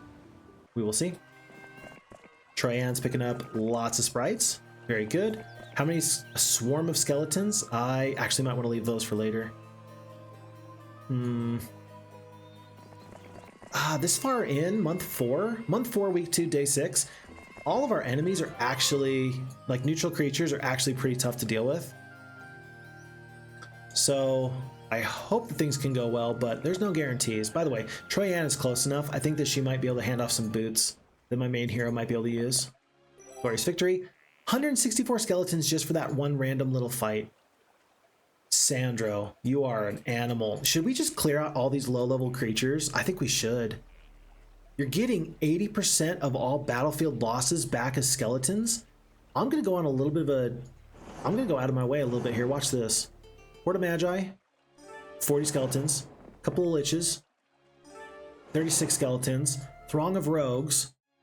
106 skeletons, battle dwarves, 85 skeletons, centaurs, 127 skeletons, elves, 98 skeletons, throng of zombies, 132 skeletons. Folks, we are harvesting the entire planet, and to top it off, now that we've just picked up like an extra 600, 700 skeletons, we are now going to pick up a holy hammer from lots of black dragons, and we're going to steal these dragons' calcium as well. Ha! Ha! I'm not even going to fight the fight. 39 skeletons? I'm going to get 20 of those back for free.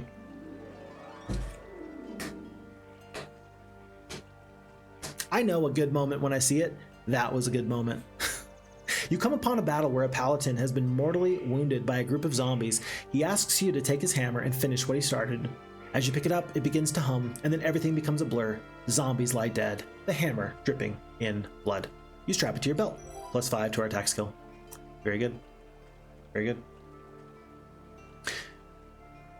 I'm not sure who keeps calling me. Let me just check to see. I need to make sure that it's not my dear sweet wife, actually. She did not say hello here. She said hello, but she didn't do much more than that. Phixfox wife, though, did say it doesn't take a genius to see that throwing a bunch of DNA in with a T-Rex is a bad idea. Cue the Indominus Rex. There you go, my dear sweet wife. There you go. You got it. Okay, good. So as long as it's not my dear sweet wife trying to call me, I don't care who it is. I don't care. I don't care. It's from my hometown, so I don't think I really care who it is. Okay, perfect. Nice fight after nice fight on the Phixfox channel. Very good. I'm glad that these fights are fun for you, and I'm glad these moments are fun too, because if I'm not having fun, I assume that you're not having fun. I feel like I'm having fun here. So let's just continue to roll with that for sure.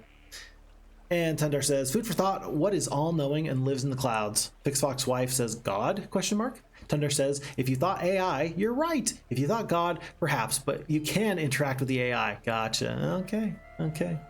Let's see. Start VT. Let's see. How do I do that? Let me pull something up real quick before you start VT. I'm not particularly good at moderating Twitch while I'm doing this all, but I do want to allow that through. Not sure what they thought not sure why they thought that comment was not acceptable. I can't figure it out. I'm still going to read your comment though. But StarVT said, do you think that stat structures should reset monthly? There's a Heroes of Might and Magic Wake of the Gods feature that enables it. I don't know enough about it. Stat structures? So like, is that like the shrines that give you plus 10% to your necromancy? Is that what you're talking about? Stat structures? Oh, or maybe like you go to the arena and you get +1 attack skill. That would be interesting, because then you could potentially get like here, if this was all +1s to spell power and you could go there once a month, that would be pretty crazy. And then it would scale into the late game pretty well. I think that works better in Heroes 3 than it does in Heroes 2, because if you remember, in Heroes 2, you basically need twice the stats to have the same effect as one primary stat does in Heroes of Might and Magic 2. So what I mean by that is that like one attack skill in Heroes 3 is worth 5% bonus damage, essentially. There's some modifiers there, but it essentially is 5% bonus damage, whereas one primary stat worth of attack skill here is 10% bonus damage in Heroes 2. So for Heroes 3, I mean, it's a little bit more of a diluted effect anyway, and so the +1 stats, like you can get heroes with 80 to 100 primary stats in Heroes 3, and it doesn't break the game. Like it's just like a long match, right? Yeah, I think that's not a terrible thing potentially, but I think in Heroes 2, the balance would get thrown off a little bit. That's my 2 cents on the matter. So I'm not saying that it's not something to do. And I'm very glad that people continue to like tinker and play with some of these mechanics. That's really one of my favorite things about these other projects. But will it work out? I don't know. Somebody's going to have to let me know how that works out in Wake of the Gods. So I don't know enough about it to really have an opinion. How about that, StarVT? Santi Paul says AI is far from knowing, let alone at all. Yeah, I don't know. Like the intelligence part of artificial intelligence, I'm not convinced about the intelligence part of it. It still seems kind of dumb. Tell you what though, when people, I've seen people who write everything, they just send it through ChatGPT. They say, write this better for me. And number one, I think that they are getting worse as a writer. And number two, I think that it's like very apparent to the rest of us. Like, dude, you didn't write that. Don't lie to me. Like, if you wanted to look smart, I think that there's better ways of doing it. I don't know. I appreciate the authenticity more than I appreciate perfection. And that comes for people's writings and even in their professional lives. Then again, I also see some value in it. For example, for people who are trying to use a language that they're not native to or they're just not very familiar with, I think that there's some value in being able to go through a translator app that will help improve your language skills, right? And make the translations much better. I think that there's some value there, that's for sure. But more than that, I couldn't tell you. Like, I think that there's pluses and minuses here and there and everywhere. Okay, I was wondering if I could trade over this Traveler's Boots. Looks like no. Everything else, it looks like these are definitely the worst artifacts. That's okay. And there's no slots open, so I can't even take this Holy Pendant and get it out of my way. We just have to send my guy and yours back home. I could... Sandro the Peasant... Sandro is close enough. He's close enough. I can just steal the artifacts real quick. I don't want Phix to actually carry the artifacts. I really don't. Yeah, I really don't want him to just carry the artifacts. Do I really care about these artifacts? Not really. Even this endless bag of gold, I don't really care, which sounds horrible. I do want to see who this hero is real quick. So what I'm going to do is this. I'm going to have Sir Sandro pick up the jail while I can. It's Max, the Orc Goblin the Knight. He looks very cool. He's got set Water Guardian. He's a cool hero, but I don't want him more than I want some other heroes. For example, you know what I got? I can put Agar here with these forces, and I can finally Dimension Door up to here where Tundar said that there's something. So I'm going to go do that as soon as I can. And then maybe we can take Agar the Foul, get him back up to full spell points, and maybe finally I can go through these liths and see what's on the other side. So Agar's actually in a pretty tactical place. This little fast travel he did from here to there, he still scouted, he was still effective, and now he's over here. And that's not too bad. So that's good. It's very good. Tundar says, I saw a Jimmy Carr short where he compared God to AI in this way. I thought it was interesting. I generally like Jimmy Carr. Like, I know that his whole thing is that he's a rude fellow, and I don't mind his shtick. I like it. Yeah, not my favorite comedian, but I've definitely listened to about 2 hours total of him and his stuff. So yeah, I like his stuff. Tundar says Flint can't do much unless there's something that he has to summon. That makes sense. Roman says Dumas is cool, talking about different artists or authors. Victor Hugo, yes. It was Victor Hugo that did Hunchback of Notre Dame, isn't it? And I don't actually know that author, but just from your cultural circle, must be. I'm not sure who that is. Is that an author that I need to check out, Roman? Let me know. Tundar says, tricks to slow down the AI. 1 early test I had, 2 weak, 3 yellow attack me with 105 bone dragons. What? Tundar, you're saying that yellow defeated you at some point with 105 bone dragons like a couple of months in, 2 months in? That's not good. That's not good at all. Steeson says, Necrotown makes me sad. It's dead. It reminds me of my mortality and the horror it would be to have lost souls animated and puppeteered by a guy like Sandro. Just my childhood thoughts. You know what? Blah, boo. Now you have to look at it and you have to hear the music. Steeson, I'm sorry, you have to hear the music of this Necromancer Castle. I do like that it actually looks like an actual town here, though. I've kind of wondered in like the new Olden Era, for example, the Necromancer towns, it seems weird to me that the dead would have a town. Like, there's not undead villagers wandering around, right? Like, it's just like a collection of these different factions, like the vampires paired with the liches paired with the bone dragons. It makes sense to have like a thriving knight castle town, or wizards. I would expect there to be villagers here going to the tavern, you know, hanging out in the Thieves Guild. I would expect that, but thematically it doesn't really make sense for the dead to have villagers to me. Even the sorceresses, it doesn't really make sense to have a lot of like country folk. Maybe not. Maybe with the elves. I don't know. But your childhood thoughts, I'm trying to riff with your childhood thoughts as well. So yeah. Sante Paulus says, by the way, coming back to that Triceratops on the African plains, I'm not sure it's a good idea. Releasing much smaller organisms in foreign ecosystems have destroyed entire species. They could be mostly harmless for humans, but keep in mind, larger mammals started roaming Earth only after dinos went extinct.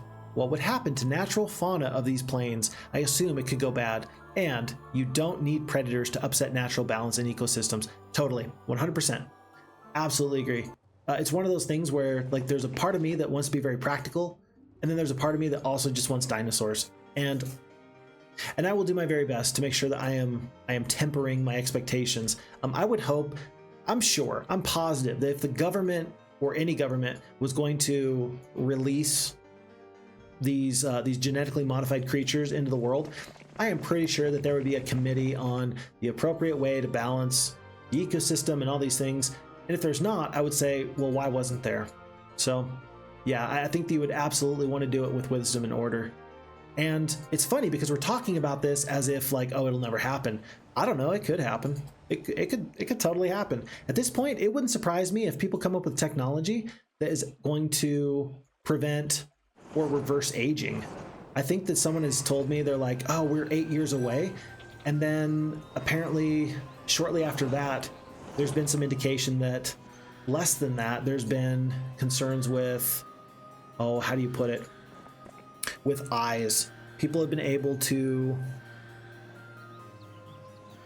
turn back the clock when it comes down to aging and eye wear and tear. Really, truly amazing stuff. Like, people amaze me, and I'm grateful that there's people that are way smarter than me. Who they are, why they're there, I don't know, but it's pretty good. It's pretty good to know that there's a lot of smart humans out there. But then you get into the concerns of, will there be people out there that recognize that they're smarter than the rest of humanity and therefore they ought to make decisions for the rest of us?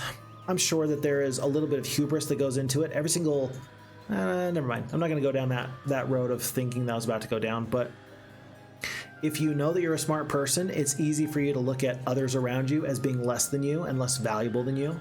And I think that that would be a mistake, but I could see how a genius could make that mistake. So, things I think about. Never mind. We're going to send all these phoenixes here. These 6-speed genies are now going to accompany these forces. 5-speed, it's time to let the rangers go. The rangers got to see Sandro, and they decided that they wanted to go back home. And folks, I think that this is it. I think that this is the coolest hero in the world. Sir Sandro, 40 attack, 38 defense, 31 spell power, 37 knowledge. We are definitely going to miss out on some cool artifacts. I don't care. I think that you can replace the spiked shield at some point when we find a better artifact, but we've got all of the movement items. We've got the ultimate staff for knowledge and spell power. We got the ultimate crown for +4 to all of our stats, the ultimate shield for attack and defense. We got 3 holy hammers, 1 sword breaker, 1 legendary scepter, spiked shield, and the superior scroll of knowledge just for 4 extra dimension doors before we have to find a magic well. Folks, I think that Phixxy has done good, and they're going to go home, they're going to pick up more troops, they're going to pick up dimension door, and after they do, they're going to be useful in their own right. But Sandro is officially the power in this area, and I'm very grateful for it. Okay, can you get skeletons out of skeletons? Heck yes, I can. Do you want to kill the skeletons to get skeletons, or do you want to just have them follow you? We're just going to have the skeletons follow us. That was a swarm of skeletons. We're up to 2k. Just under 2k anyway. Maybe this group will join us too. Okay. That is 198 extra skeletons. That's an extra 124. That's an extra 57. That's an extra 149. This is not fair. Absolutely not fair. But this is the route that we have chosen. This is my sinister Phixfox moment. Okay, we're gonna go back to here. If you note, there's actually tons of heroes stuck here in the water. I'm gonna let them stay stuck. Or they can go back to this area that's kind of southeast of the center of the map. And Sandro is gonna start to do an unholy crusade, retaking castles and obliterating these enemies. There's about to be an unholy reckoning, and these guys don't even know what's about to hit them. It's gonna be an absolute whirlwind of adventure. Just you wait. Look what we did. We wandered to the far corner. Luna, she's got artifact slots. She's got space. We're gonna have to wait till tomorrow to find out what this corner has for us. We knew that this corner didn't have anything, and the tavern has told us that there's 3 other corners that we can get to. So we're gonna go check our corners and be happy for that. By the way, yeah, nobody can touch us. We are too good. We are too good. And then tavern, Magellan's maps are in the southeast. Okay, and here's that Magellan's maps. Yeah. Yeah, but I was scared to go get it for reasons. Anyway, okay. Tundar says, okay, fine. We're not going to go for the African plains. We're going to go for the Siberian plains and manufacture Willy Triceratops instead of the big scary ones. Gotcha. Okay. Oh, and Star VT, I'm glad that I had the conversation. Yeah, so it was what you were talking about, the skills, the +1 skills. That was what you meant. So good. I'm glad that I wasn't off base when I was talking to you about that. Very good. Tundar says, I saw someone suggest that free unit buildings on the map be capped at 100. That is not the case. They will grow indefinitely. Yeah, I think that they ought to grow indefinitely, because the point is that there's not a lot of these. Let's see. There's a couple of these dwellings on the map, like City of the Dead for liches and the Troll Bridge for trolls. There's a couple that are for upper tier creatures, but the majority of dwellings on the map are 1st and 2nd level creatures. Right? In fact, I don't even think that there's a single 3rd level creature dwelling in Heroes of Might and Magic 2. I think it's all 1st and 2nd level creatures, and then trolls and liches, right? I guess you could talk about ghosts and nomads, and you could ask where they kind of fall into this whole sort of a deal, but ultimately it comes down to this idea that there's only these low-level creatures, for the most part, that you're going to get some value out of, and therefore it's not too big of a deal to worry about having them infinitely stack, because oh my gosh, there's 200 goblins now I just picked up in my army. That doesn't even hold a candle to anything else I've got going on right now.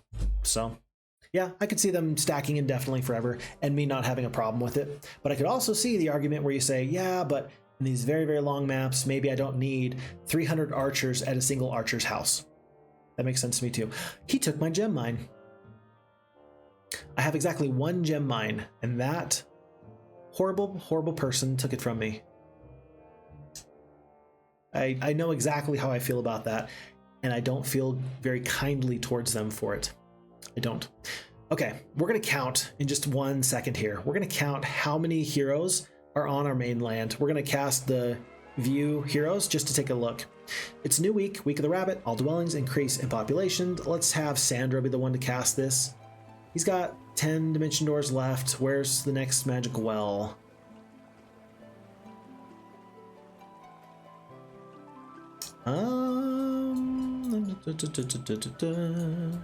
Freedom Spire.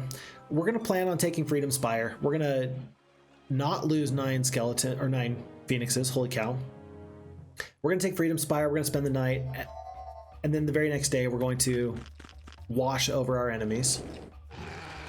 We're gonna have a real bad time. I don't know how I lost 9 phoenixes. I must have flame breathed myself somehow. Here. Okay. 184 skeletons, very good. Skeletons from skeletons. And since it's 1 step out of my way, I am going to take out the Arc Magi for the same sort of reason. Badge of Courage, I would actually like it because my morale is so bad. I might need to just get rid of either phoenixes or dragons. The morale is just so bad. I will accept it though. That's just part of doing business here at this point. 129 skeletons, very nice. There's a black cat. I can pick up the black cat, and that will prevent major issues. Not today, but maybe later. Freedom Spire, we got 7 more dimension doors. We still got tons of movement points and tons of spell points.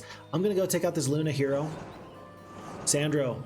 She's an imposter. Sandro, that's not her. Sandro, your beloved is in the corner doing lunatic things. This is not her. Show her no mercy. She's a Jezebel. She's a Scarlet Woman. She is not who she says she is. A glorious victory. Sandro was not deceived by this look-alike. His true love is in the corner. And even though I still might be on my mean streak right now, I absolutely still have a very, very soft spot in my heart for true love. So, I make no apologies for that. All right, we don't have a lot of extra resources, but I do want to upgrade these dragons. If you're gonna have dragons, you might as well upgrade them. We need 18, need another 5 sulfur. Do that, do that. Very good, very good. Cool. And we'll stay here overnight, knowing that we can head out first thing in the morning. I expect these heroes to all scatter, but remember, we were gonna cast view heroes. Okay, so we've got 1, 2, 3, 4, 5, 6. We just took out that lunatic. 6, 7, 8, 9. 9 heroes just in this one little square. Over here, they're very much connected, and they're like 1 or 2 over there. But there's 9 heroes here that we want to clean up first thing in the morning, so they're gonna get one more night before there's gonna be a hellstorm come upon them. StarVT says, chat GPT text is very easy to recognize. I don't know how other people don't just copy and paste it and think others won't notice. Yeah, totally. Totally. Like, it just lacks a certain level of humanity, right? Like, you can just feel it. And it feels bad. Feels bad. But I'm not here to tell other people how to live their life. If they want to, they sure can. I just recognize that there's some shortcomings to it. It's not going to be perfect like some people want it to be. It's not going to solve all your problems. So, yeah, again, the authenticity is really one of my favorite things about interactions, and if all of your emails sound like it was spit out by a computer, there's a bit of a problem there. Centipal says, yeah, AI most people interact with are large language models that just learn on data and manipulate it. It's not intelligence, even though talking with one may seem like it is. I'm a little bit concerned. So for the men and women here, like, there's been times where we've needed support and help. Maybe you talk to a friend, right? And you talk to somebody that you need to talk with. There are apparently AI models out there that they are therapy bots, and it's their job to like do therapy for you. I am very scared about that, because it just takes one little thing for the AI to give you the absolute worst advice ever, like non-human advice. And then what is it? You grow to love and appreciate this AI, and it's like a relationship that you think you have that's not even a relationship. Even therapists will tell you that they're trying to make sure that they don't get on too personal of a level with their clients. Like, they don't talk about themselves that much. They'll share a little bit, they'll try and build a little bit of rapport, but they don't want you to like fall in love with them. They don't want you to actually have a relationship with them, because it's not real. They're getting paid to be your friend and listen to you in some ways. So what about this AI that's scary good at getting you to talk to it? And what if you become reliant on that AI, right? What if there's like those people out there that have a chat AI girlfriend or boyfriend? Like, is that healthy? Is it right? Or is it just a natural evolution in technology where, there's people out there and that's one of the ways that they cope? Could I imagine coping without my phone? Probably not. At this point, I'm kind of reliant on it. Should I really be upset at other people if they get reliant on that piece of technology in that way? I'd be very cautious. That's about all I can say on the matter. You're really checking all the corners? Okay, then I get a tax lien. I don't know if I want to check the other corner now. Tundar. It's a good thing that I've got so much gold coming out of my ears, because I could see myself being a little bit upset at that. Are you trying to break me of my habit? Is our map maker trying to prevent Phixfox from ever checking the corners again? Because you just have to do that a couple more times, and then I may fall out of the habit. We will see. We will see if I fall out of the habit or not. Okay, Agar's got full spell points. That's gonna be pretty good. Sandro found another jail, Tundar says. Yes, he did. He just loves those jails. He's just super good at finding them and doing good stuff with them. Yeah, it's just what he does. It's who he is. I never upgraded these. Oh, hello. Whoa, hello. Natasha the Sorceress, level 18. These are some good artifacts. Traveler's Boots. I might have to hire her just for that. We only have 43,000 gold, actually. I thought we had way more than that. Then again, we did just purchase 19 Phoenixes. That does tend to hit your wallet a little bit. Okay, I don't know, folks. We are out of resources. Like we are out of gold. I did not anticipate a problem here with gold, but I mean, unless we can find a way to solve our gold problems, like I think that we're just in a really bad spot. Yeah, I think we're just in a bad spot. Okay, let's go to this spot that Tundar told us to go to.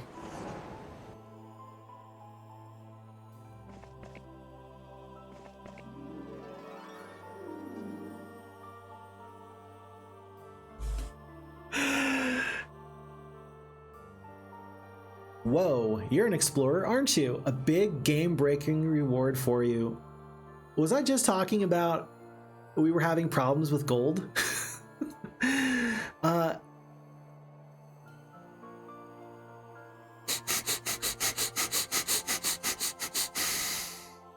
Golden Goose, you cannot pick up this artifact. You already have a full load. Agar, what have you done? Folks, it's gone. It's gone forever. The Golden Goose, it's gone. It was left in the snow. 10,000 extra gold per day because Agar was not being very smart. If I had realized that we were going for that big of a game-breaking artifact, do you think I would have made room? Can I drop the gold purse? I will gladly trade 500 gold per day for 10,000 gold per day. Ah, it's so sad. Oh, that's so sad. Thankfully, I mean, thankfully this is not, it's game-breaking. I don't need it, but it sure would be nice to have an extra 10,000 gold per day. Ugh, heartbreak. Absolutely heart-wrenching. Okay, is everybody else where they need to be? I think so. That's so sad. All right, Phixfox, what did we learn? Let's see, Finn Glorfin on YouTube. I really appreciate them. They leave really nice long comments, and I really get to enjoy their insight into the game. The amount of times that they have told me, Phixfox, it bothers me to no end that you do not leave space in your heroes' artifacts, their backpack. The amount of times that they told me that that bothers them is immense. I'm anticipating that I will hear that one more time. One more time, da da da da. It's time to celebrate. Oh yeah, all right. I do not have Tourette's, but every single time I say one more time, I feel like I have to do that one little jingle from Daft Punk. At this point, it might even be endearing. At this point, it might even be to the point where somebody's going to hear me say one more time, and they're going to be like, "Oh, he's about to do it! Everybody, wait! Everybody, stop! He's about to say it! He's going to say the thing." Because I feel like a lot of watching other people play games and spend time is kind of getting to know their habits. There's a certain degree of, I don't know what you would call it, expectation that comes into enjoying watching somebody else play and like getting to know them. I feel very, very strongly that that's one of the things that I'm getting better at. Is that at this point, you kind of know what you are going to expect out of Phixfox. Like, people know what to expect out of me. And that doesn't make me sad at all. That actually makes me pretty happy. Because that means I'm being very consistent, and consistency is actually good. Okay, 11 Bone Dragons. This should be enough to go at least pick up my gem mine again. Probably defeat Kalindra. I don't know if there's Titans here. I'm guessing not. So Thundax with his mini artifacts is going to go in that direction. Sandro's got full spell points. He's going to be an absolute terror. Manigal is staying put. Luna is found. By the way, did you notice the helmet of Anduran? I think I could take out a legion of Hydras. No, we're going to keep on sailing. We can't even deal with that. A throng of Titans guards the sword of Anduran. Oh, is that the breastplate? And the breastplate of Anduran, folks.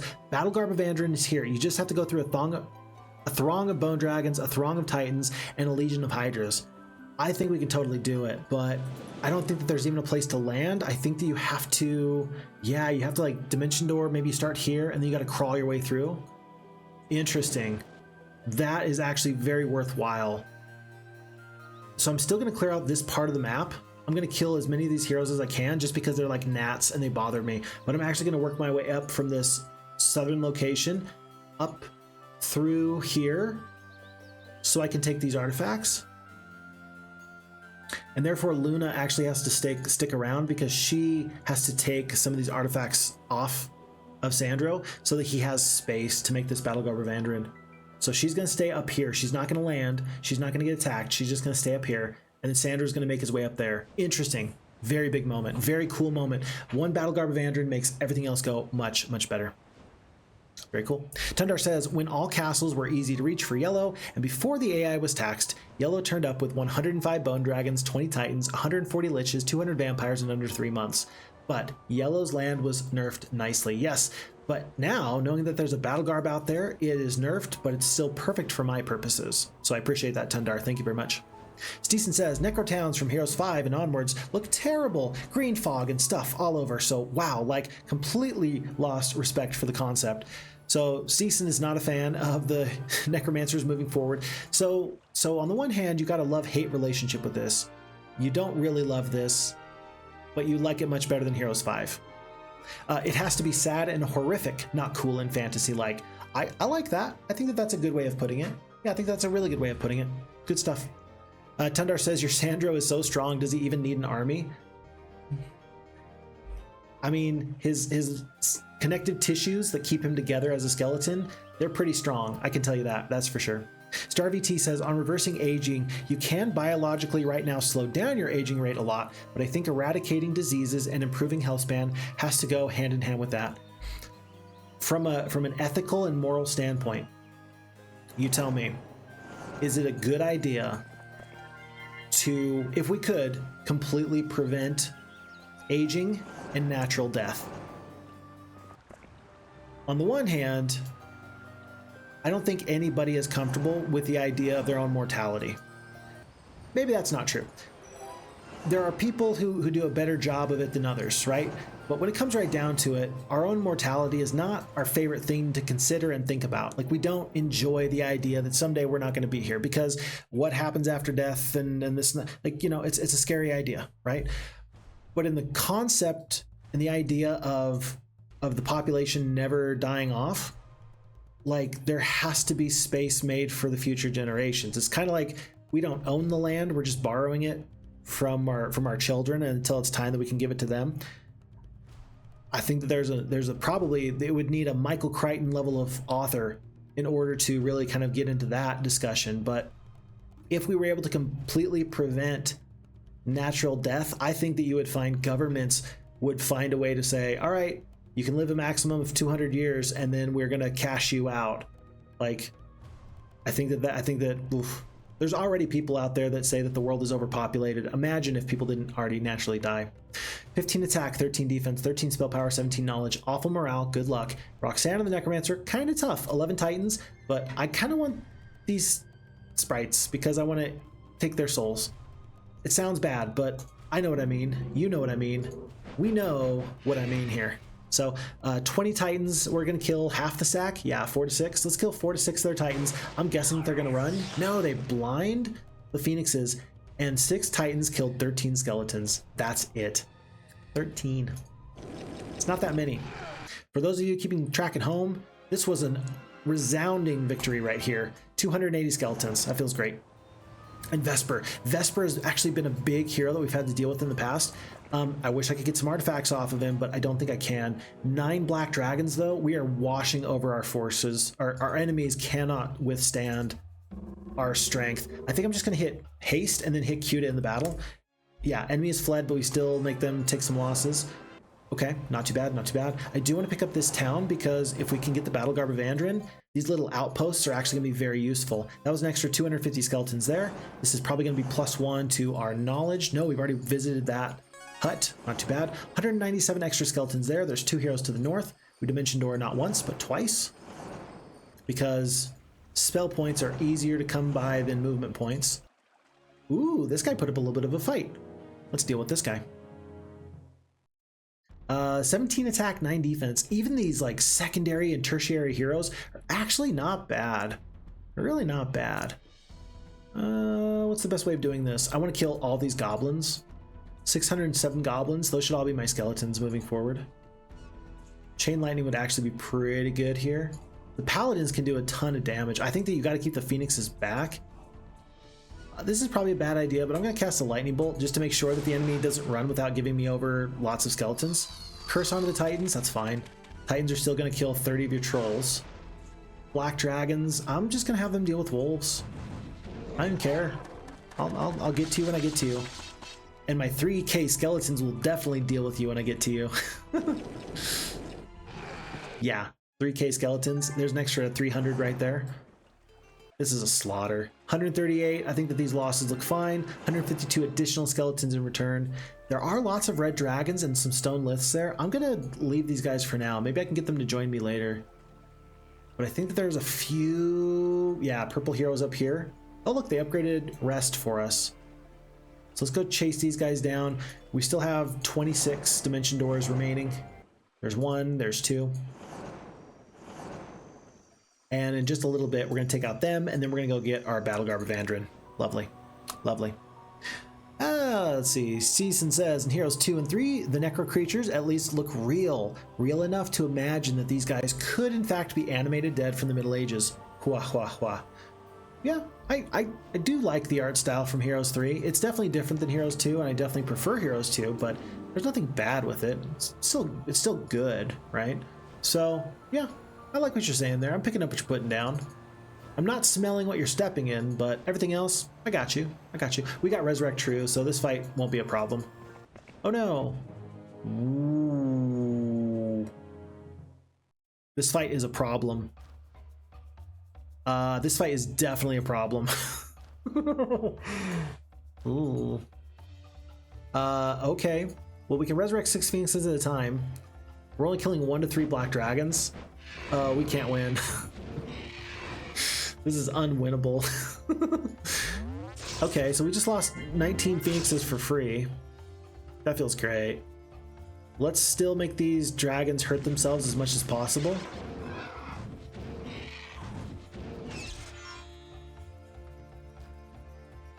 Okay. And we resurrect 6 Phoenixes at a time. It's true resurrect, so that's good. Let's have 14 red dragons toast downwards. Okay. Uh-oh. Oh, thank goodness. All right, so at this point, I'm just gonna run. There's nothing I can do. I don't have any summons. I don't have anything at all. Yeah, I don't have anything at all. So we're just gonna skedoodle and just go from there.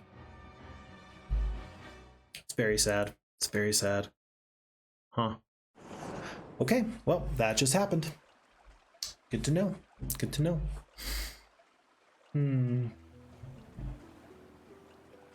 That is like the 5th time that person's called. I don't know who it is, and I'm unavailable. I'm just unavailable. I'm not available right now. My job requires me to be on call 1 week every like 10 weeks or so. I feel bad, but I really truly believe in work-life balance. Whatever it is, you can have somebody else handle it. Like whatever's going on, somebody else can handle it, right? Because the expectation is that when I'm on call, I will handle it. I will not call you. I will leave you alone. I will let you enjoy your time with your family. I will let you enjoy your time with other people. And so whatever it is, it can wait. There's no situation I can imagine that's so bad that you couldn't have already handled this. So the other day, I feel bad. So in my real professional life, I'm a pretty nice person, right? Phixfox, we didn't see that coming. Yeah, but I do have to tell people some hard and uncomfortable truths sometimes. For example, I had to tell a lady the other day, it's like, look, I don't want your son to not get to do important things and spend time with other people, but he's on pretrial release and the judge expects him to be on home detention. So if you want to have him get free time approved, I'm happy to approve free time where he can go with you into the community. But you have to make sure that you do it not the day of, because there's no guarantee you can reach me the day of. Like, your poor planning does not constitute my emergency, right? So I feel bad when I have to have those uncomfortable conversations with people, but it's just kind of the way it is. So I'm going to turn my phone over because you know what? I don't need that negativity in my life right now. I really don't. Do not. Do not. You know what I do need though, and this is very important. What I do need is I do need the Sorcerer Phixxy to get back so we can finally get Dimension Door and then use his summoned fire elementals to just destroy everybody. Hold on, what happened? I was summoning like 120. Oh, I got rid of a couple of really nice artifacts. He could actually really use these artifacts that Luna has. +5 here, for example. We'll try doing that in a little bit. Meanwhile, Agar is maybe going to hand over something. Legendary Scepter +2/+2/+2. He'll hand over that. So that's still going to be pretty worthwhile anyway. But yeah, the ability to clear the map, I was fairly reliant on those artifacts, and now without them, I do struggle a little bit, but I think it's still way better to have our main man, Sandro, be just an absolute unholy terror upon the rest of the face of Enroth. That's just the way that is. Roman says, as for that artist that we were discussing, the brothers Karamazov is considered a real masterpiece. Crime and Punishment is also known. Yeah, I know of Crime and Punishment. Both are good, but reception may be varying. Being close to Russia and its culture helps to get the vibe, and it is very God and morality centered. Yeah, Crime and Punishment is kind of in that War and Peace sort of, you know, a classic novel that everybody should probably read once sort of a deal. I don't remember the specifics. I remember I read it at one point specifically because I thought that I should, right? I've tried, I was better at this when I was younger. I tried to be a little bit more well-read, and I would read things just because I felt like it was a classic that should be read. And I've gotten a little bit away from that as I've gotten older. I've spent more time in front of screens and doing, you know, just doom scrolling basically. So I'd like to get back to some more structured actual reading so that way I can enjoy some of these long-term classics. But yeah, I'm hoping that as far as like time spent, it sounds like Crime and Punishment. They've also got the other one, which I've never heard of before. Maybe that's a book that I should take the time to get to read. Brothers Karamazov. Okay, I'll take a look at that. Thank you for the tip. I appreciate that. Okay, Obelisk here. I still haven't found the Ultimate Artifact. I don't know where it's at. I may never find it, but I'm going to try anyway.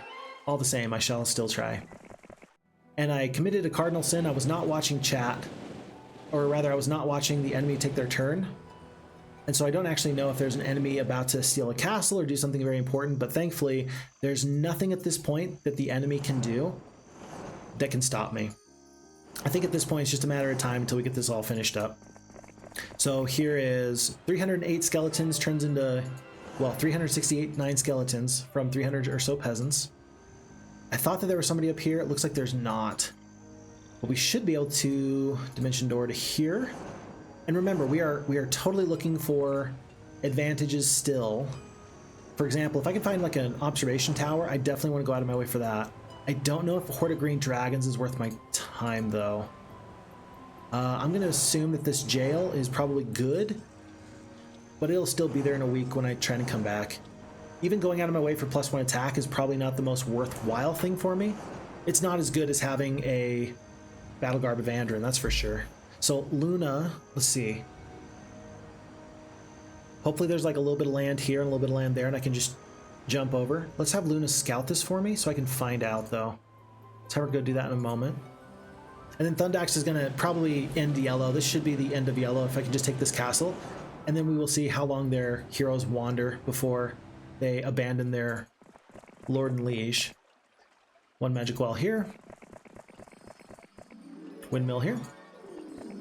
And beyond. And then Santipalis is talking about that author. Didn't like the polls, always put them in bad character roles, feels bad man. You know what, the nice thing, I'm kind of like my temperament is that of a yellow lab or like a golden retriever. I like everybody. A golden retriever or a yellow lab, that's my spirit animal because I tend to get along with just about everybody. But yeah, I know there's a lot of stuff going on out there in you stole my boat. I know there's a lot of stuff going on out there in the big wide world. I'm dedicating myself to staying away from politics. There's no sense for politics when we're just talking about heroes. The best thing I can do is piss off 50% of you. That's the very best case scenario if we talk politics and world events. It's not because I'm scared about it, it's that I do care so much about making sure that everybody's having a good time. So I do stay away from that at this point. I've made that commitment. And if you ever see me breaking that commitment, I want you to tell me, Phixfox, you're a dirty, rotten liar, and you need to make some adjustments here. Now, I don't actually think I'm a dirty, rotten liar, but I would like the assistance in making sure that I can stick to that desire that I have. Holy cow. Folks, remember, this is Sorcerer Phixxy. This is my main hero. I'm being very cavalier with these, against these enemies. Falgar the Warlock, 11 spell power. A couple of Chain Lightnings actually goes a pretty long way there. Gonna kill a couple Centaurs. We lose the Genies immediately. Will the Fire Elementals take the damage? It looks like they do, which I'm really happy for. Thankfully, 4 Arc Magi can kill 79 sprites. Jeez, that's insane. And then maybe I can get the Gargoyles off the Titans. I do. Yeah, so long as the enemy focuses on the Fire Elementals, I'll win every fight, and I will even take acceptable losses. It does feel kind of bad to lose the Genies because they're just a quality troop. So how about we just bring them back? I'm probably going to lose them again. I'm expecting another Lightning Bolt, but at least that way I know that I'm not going to lose a Titan, so, you know. Pluses and minuses. Where's your Lightning Bolt? Do tell. Oh, Cold Ray, excuse me. All right, could not save the Genies. We tried, though. 3,000 experience goes down. Very good. And I still think we can take Blacksford, though. Oh, look, and there's even a Magic Well not too far away. Nope, I saw the Watchtower out of the corner of my eye, and I thought it was something that it wasn't. My bad. Okay. And then I think that the AI is not going to recognize that I'm actually closer than they believe, and so they're not going to defend this castle very well until after I Dimension Door over there. So we'll take that in just a moment or two. There's a Sulfur Mine. Okay, at this point, seeing a Sulfur Mine, we're going to figure out where this is at, folks. All right, we're going to do this. Who's got View Mines? You got View Mines? Okay. All right, we are looking for a Sulfur Mine. Is there a Sulfur Mine first off to the north somewhere? There's this one, but this is not what I'm looking for because there's like a tree and a wagon. So there's sulfur there. There's sulfur up here, but it's not that one for sure. There's no other sulfur mines up here, so it's got to be a sulfur mine down here somewhere. Sulfur right here. Oh, we found it.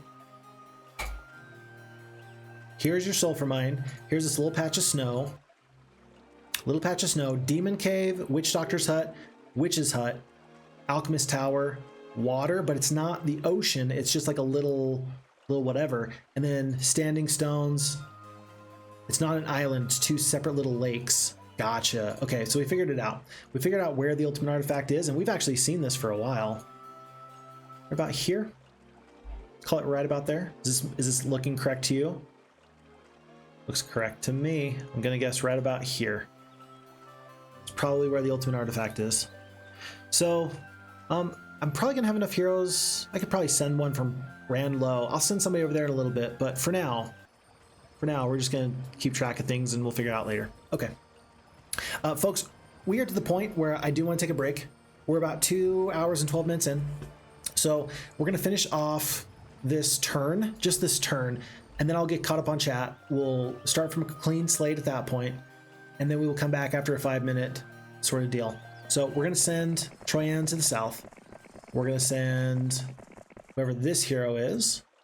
Looks like it is Agar. Oh, with his Dimension Door. He's gonna go south. He's gonna start to dig. And I don't know, we might be able to find this ultimate artifact, and Sandro might have a new fun thing to play with very soon, which would be very nice. Close. What do we say? Right about there. I hope an enemy does not come and attack me. I can't guarantee that we're not gonna have any problems. No digging. Hold on. Trees. No digging. I'm gonna say digging okay. We're gonna start digging right about there, but you can't dig on the dirt on the road. You can't dig in the trees. So we're gonna have to step right there, and we're gonna start digging right there. We'll see if Agar can find this before Troyan can even make it there. So let's see. We can't let this stand. We're gonna have to defeat one enemy there. Crag Hack will come back for you later. And then first thing in the morning, we will defeat Yellow. Sandro is gonna say hello to his beloved and pick up the Xanadu for the +1 on all the stats. And I don't actually think Yeah, I don't think I can dimension door over there. I think I gotta take the long way, unfortunately. Let's get rid of the legendary scepter for the moment. Spiked shield. And one of the holy hammers. Just for now, just long enough to pick up the 3 artifacts, and then we will pick up 2 more of those back. But let's see if Luna can actually find a good landing spot. Nope, Sandro has to go around because this is just a little bit too far out of his way. So we're gonna go to here and then skip up to the left. It might even be quicker, actually, funny enough. It might be quicker to set sail. It might be. Okay, we'll set sail. But where do you land? Even if I land here, I can dimension door from here to there. So this is gonna take me several days out of my way. I don't like this, but we're gonna do this. Phixfox, why aren't you going through the dragons? I don't know. I didn't think about it. For some reason, I thought that dragons were big and scary, and then I just realized just now that I could probably defeat them without any problems. They're just big and scary, okay? I think that Tundar did this on purpose, though, right? You've got all the beach heads covered, so only until you go in the correct way can you land.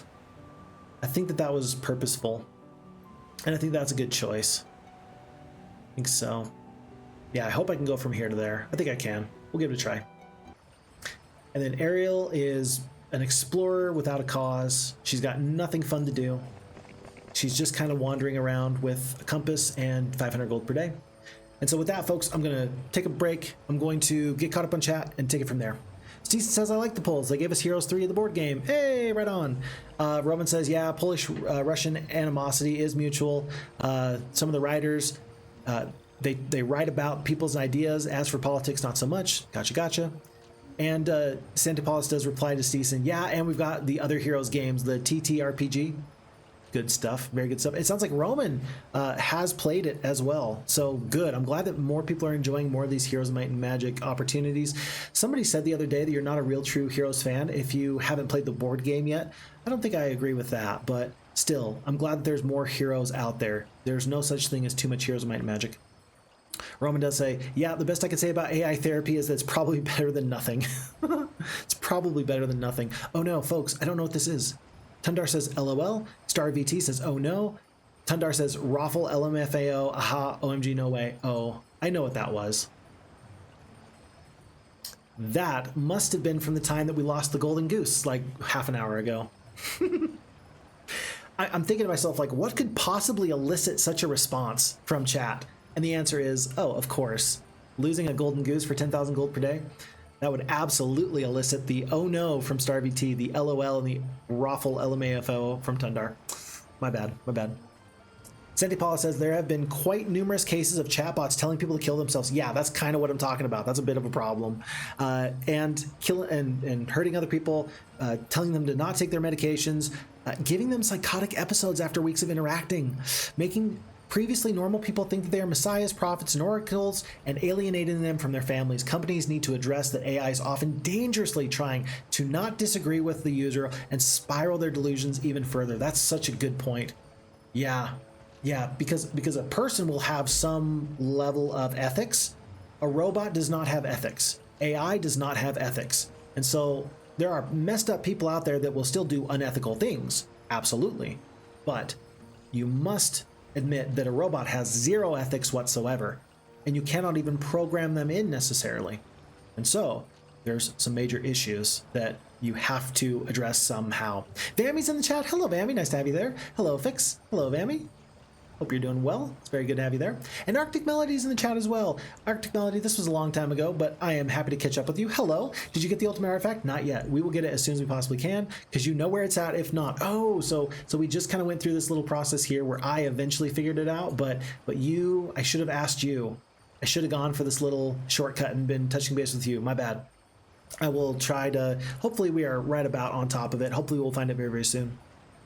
Tundar says, I know I didn't want to help, but since you lose the golden goose, I will share that there is another one somewhere. Okay.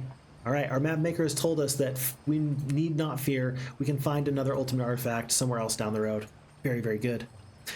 And then Vami said the idea would be that you wouldn't have a future generation. So just if there was no more, if we stopped aging and if we prevented people from dying, that we would just have no more future generations. There's the aggressive, of course, one-child policy from China, right? And this would be even more strict than that sort of a deal. Is kind of what Vami is saying about the idea of, if there was no more natural death, how would we as a species respond to that? Right. Roman says, honestly, if I discovered a device of immortality, I would probably not use it myself, but it would be wrong not to offer it to others. Yeah, you know what? I think it'd be very tough. I don't think anybody would fault you for wanting to use it for the people that you love the most around you, right?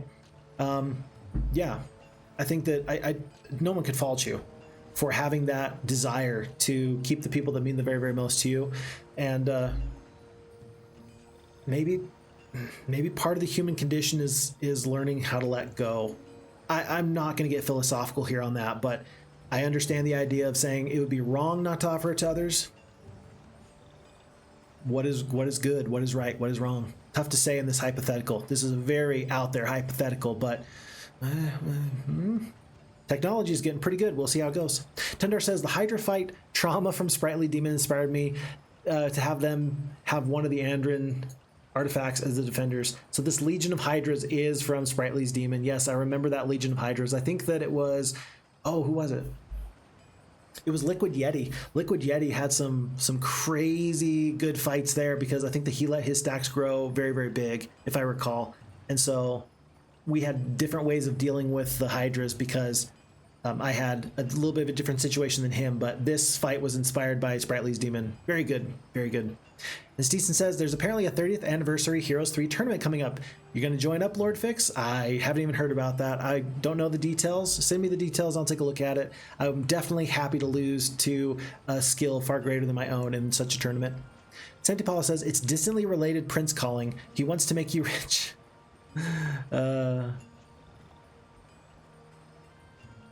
Yep, whoever's calling me on the phone, they just want to make me rich. That's how they get you. They appeal to your sense of greed, don't they, Sante Paulus? And so somebody is trying to appeal to my sense of greed, and they're calling me again and again and again, saying, hey, we're just trying to get you this $1 million check. And I say, no, I don't want it. So we will see about that. Roman says, there is nothing the enemy can do to stop me, said Phixfox. Let us hope that it will not be on the list of famous last words. I've done that so many times. We've stuck our foot in our mouth, and I don't hate it. I really love the times where I turn into a big talker and then I lose, because it's very humbling, and I think it's very good for me to be humbled. That's actually a good thing for all of us, I think, every now and again.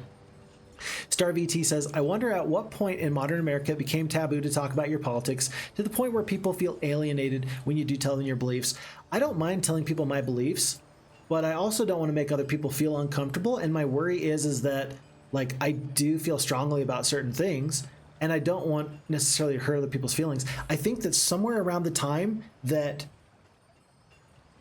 emotionally stunted children turned into adults and felt like they had a forum on the internet where they could share all their problems, that's when things really got explosive, because people found like-minded individuals, which just led them to believe that they were more correct, perhaps, on certain things than they actually were. Echo chambers, right? And that formed people's opinions. And so then they became very staunchly entrenched in their beliefs and their patterns. And then when that entrenched person comes up to this entrenched person, they try to have a conversation. They can't have a conversation because it devolves into, you're not just wrong, you're stupid and ugly and I hate you too. And then at that point, there's like, that's kind of where we're at today, where if we could have like an open conversation about politics, like there's no problem to have it. Like me and like my sister, for example, we differ very greatly on our politics, very, very greatly. But I don't think that she's stupid. I think that her and I just have a different value system, and when we have political disagreements, it's just because we see things differently, and she values certain things more than I do. I imagine that people that disagree with me politically, you're not dumb or stupid or like, you know, the enemy or something. We just value different things. We just see the situations differently.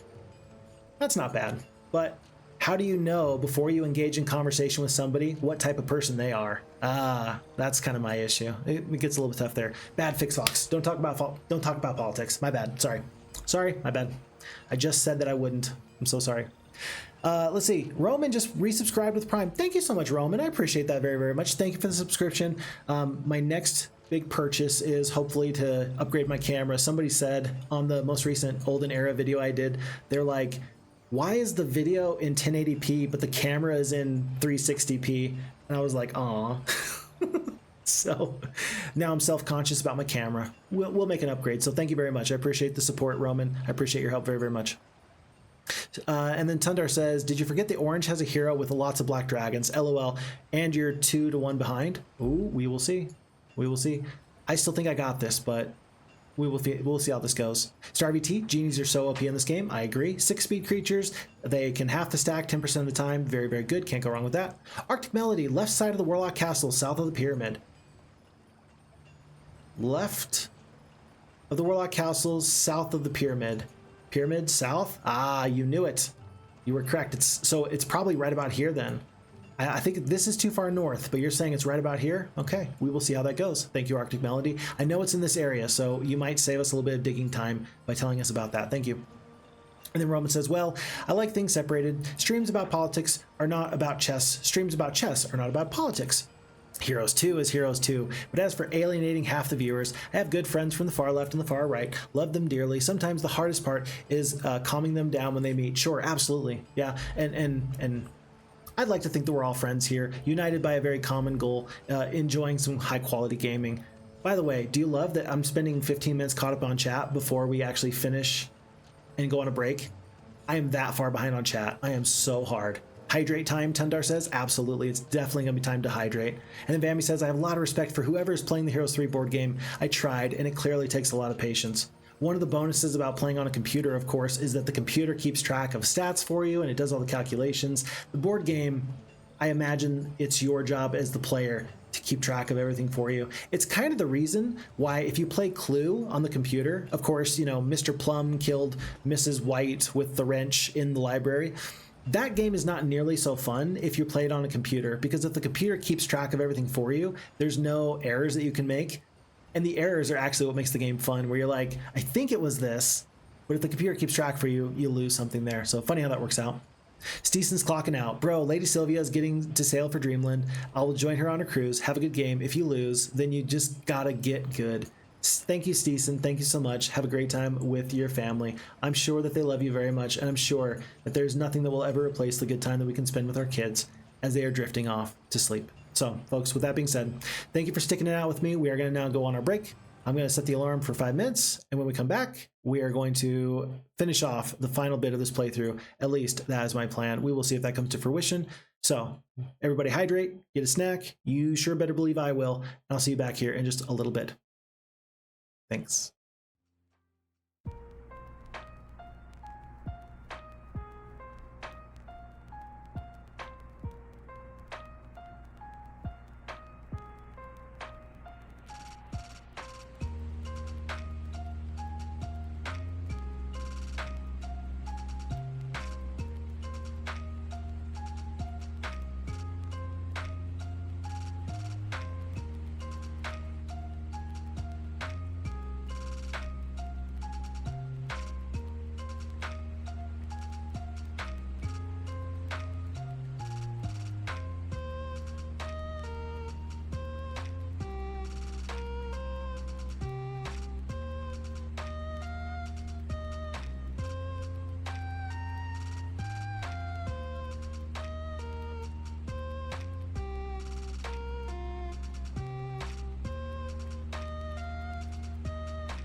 Okay, we're back. But I do need to do one quick phone call. One quick phone call. So folks, I'm sorry for taking another 2.5 minutes. The person that's been calling me, I found out what it was about, and I do need to do another 2.5 minutes. So it's going to be actually about two and a half more minutes. Let me just one more quick little restart, and we'll be back in just a moment or two. But if I don't take this phone call, bad things could happen. So I'm just going to put you back on the tab. I'll be back in just one more second.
Okay.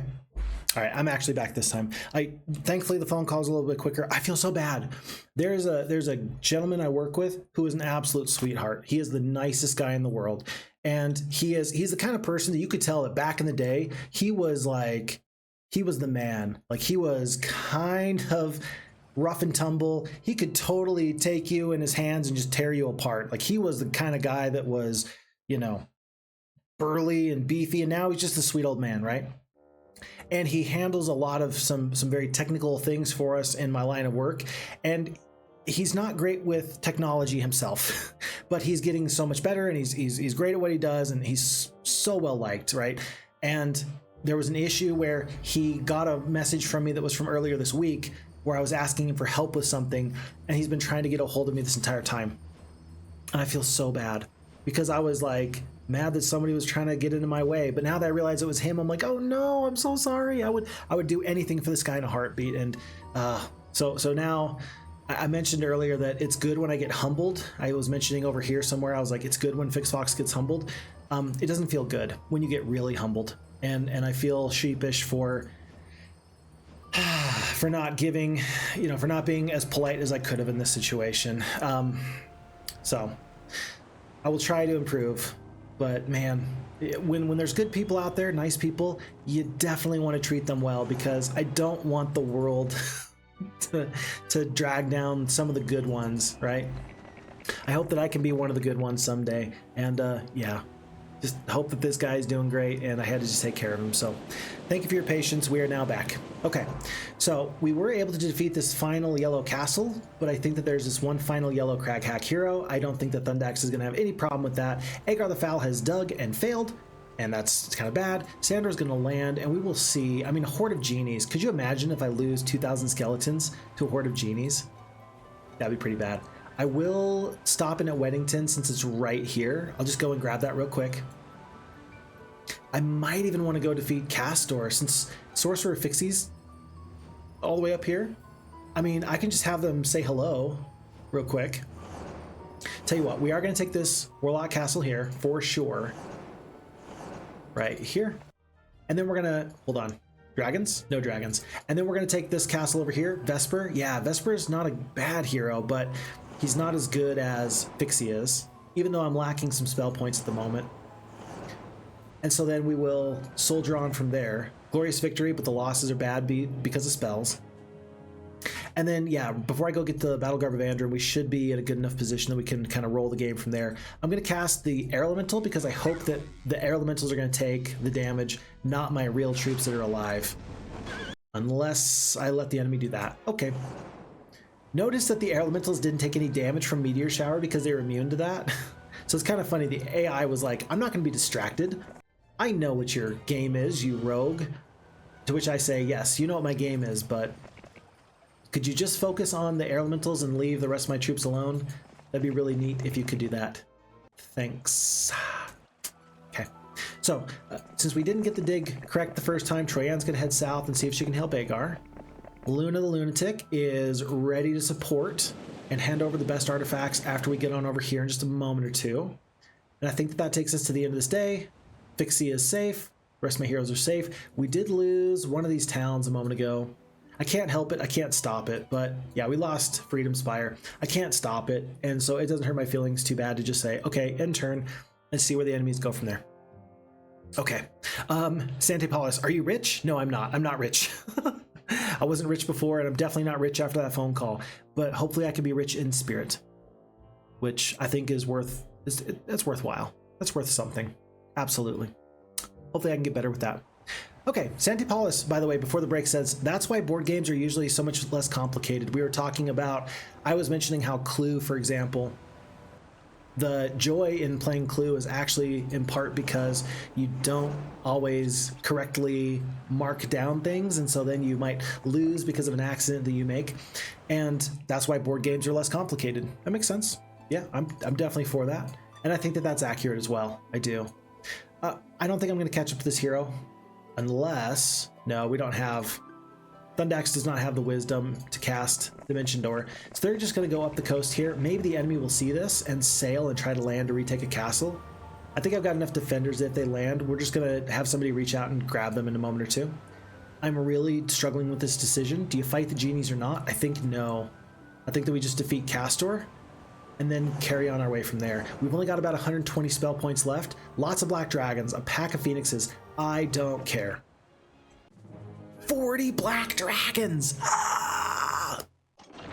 The enemy has 40 black dragons, and the auto combat thinks that we're still gonna roll this fight. That is crazy because my spells aren't actually gonna help against the dragons. They'll help against phoenixes and minotaur kings and all other manner of creature, but you just have to deal with 40 black dragons. There's nothing else you can do. 7 attack, 6 defense. If these dragons had 19 attack and 19 defense from their hero like Thundax had, this would be unstoppable. This would be crazy.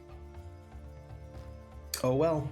I think that we're going to let the 40 dragons kill their own phoenixes. So we're going to fly to here. We're going to lose all of our phoenixes. We didn't even lose all of our phoenixes. That's crazy. We lost a couple anyway. Because we got the resurrects, I just don't care. It'll be perfectly fine. I'm not going to worry about it. Like 3 phoenixes lost, 80 skeletons. I've never seen something like that before. Skeletons did 31,000 damage. The 38 black dragons killed 80 skeletons, and then the skeletons killed 36 black dragons. This isn't even fair. Oh, this isn't even fair. That might be one of the most amazing moments I've ever seen. So tell you what, I'm gonna cast my Resurrect True because I don't think I'm gonna lose another Phoenix like ever again. And if the enemy wants to run, they can, but I'm even gonna get the chance to do the Animate Dead here one more time before we go. No one man should have all that power. Okay, now I'm just pissed off. Here I was feeling unstoppable, and then all of a sudden my humility gets tested yet again. I hate you. Okay, but you know what I'm gonna do? I'm gonna do this. I'm gonna skip, and we are going to just blind the phoenixes, because I know I got a blind somewhere. Or blind the hydras. We are going to take tower shots. That's okay. That's fine. Then we're just going to skip through. Yep, take some turret shots. We will animate dead on the skeletons last, but let's see what we came in here with. We need to resurrect everybody pretty much. So let's just spend the time. It's 2 titans. Skip. Let's go for the phoenixes. Skip. Animate dead on the dragons. Skip. And at this point, I think that I could probably get the skeletons in there if I really wanted to. 28 more turns, my word. So yeah, let's get the skeletons actually to be the ones to win this fight here. They're gonna go to here. I guess they're slowed, so they're gonna have to just wait for these turrets to come down. I guess they can move up to there real quick. I'll do a quick haste.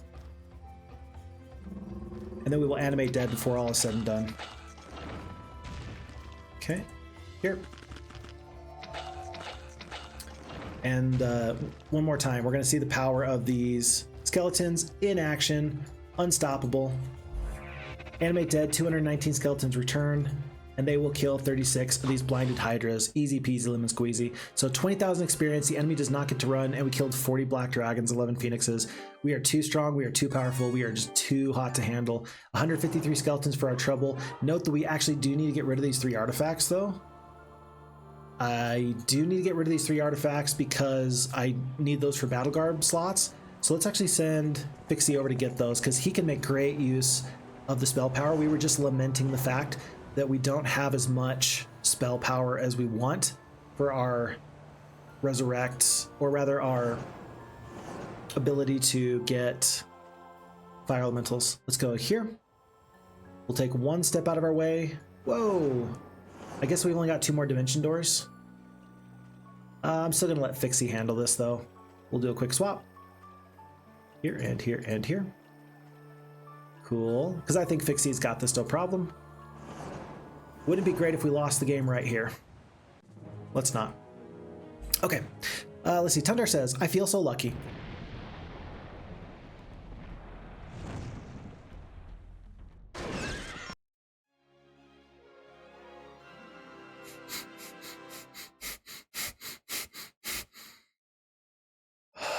We almost lost the game. Nobody panic. It's fine. We're cool. It's okay. It's okay. I was so scared.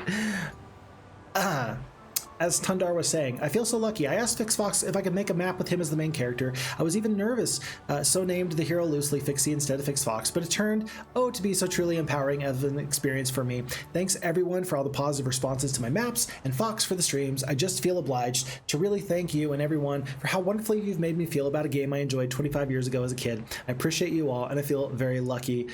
Feel very lucky indeed. Perfect. I'm so glad you do. No, I think you deserve all of your flowers as a map maker. This is a wonderful experience. I truly enjoy this map that we are playing through. And it's a great time. So thank you for delivering such a quality experience. I'm glad that other people have been sharing with you how much they've enjoyed your maps, because it's encouraging when we get that positive reinforcement that yes, what I'm doing works so very well, and you deserve all the accolades for that.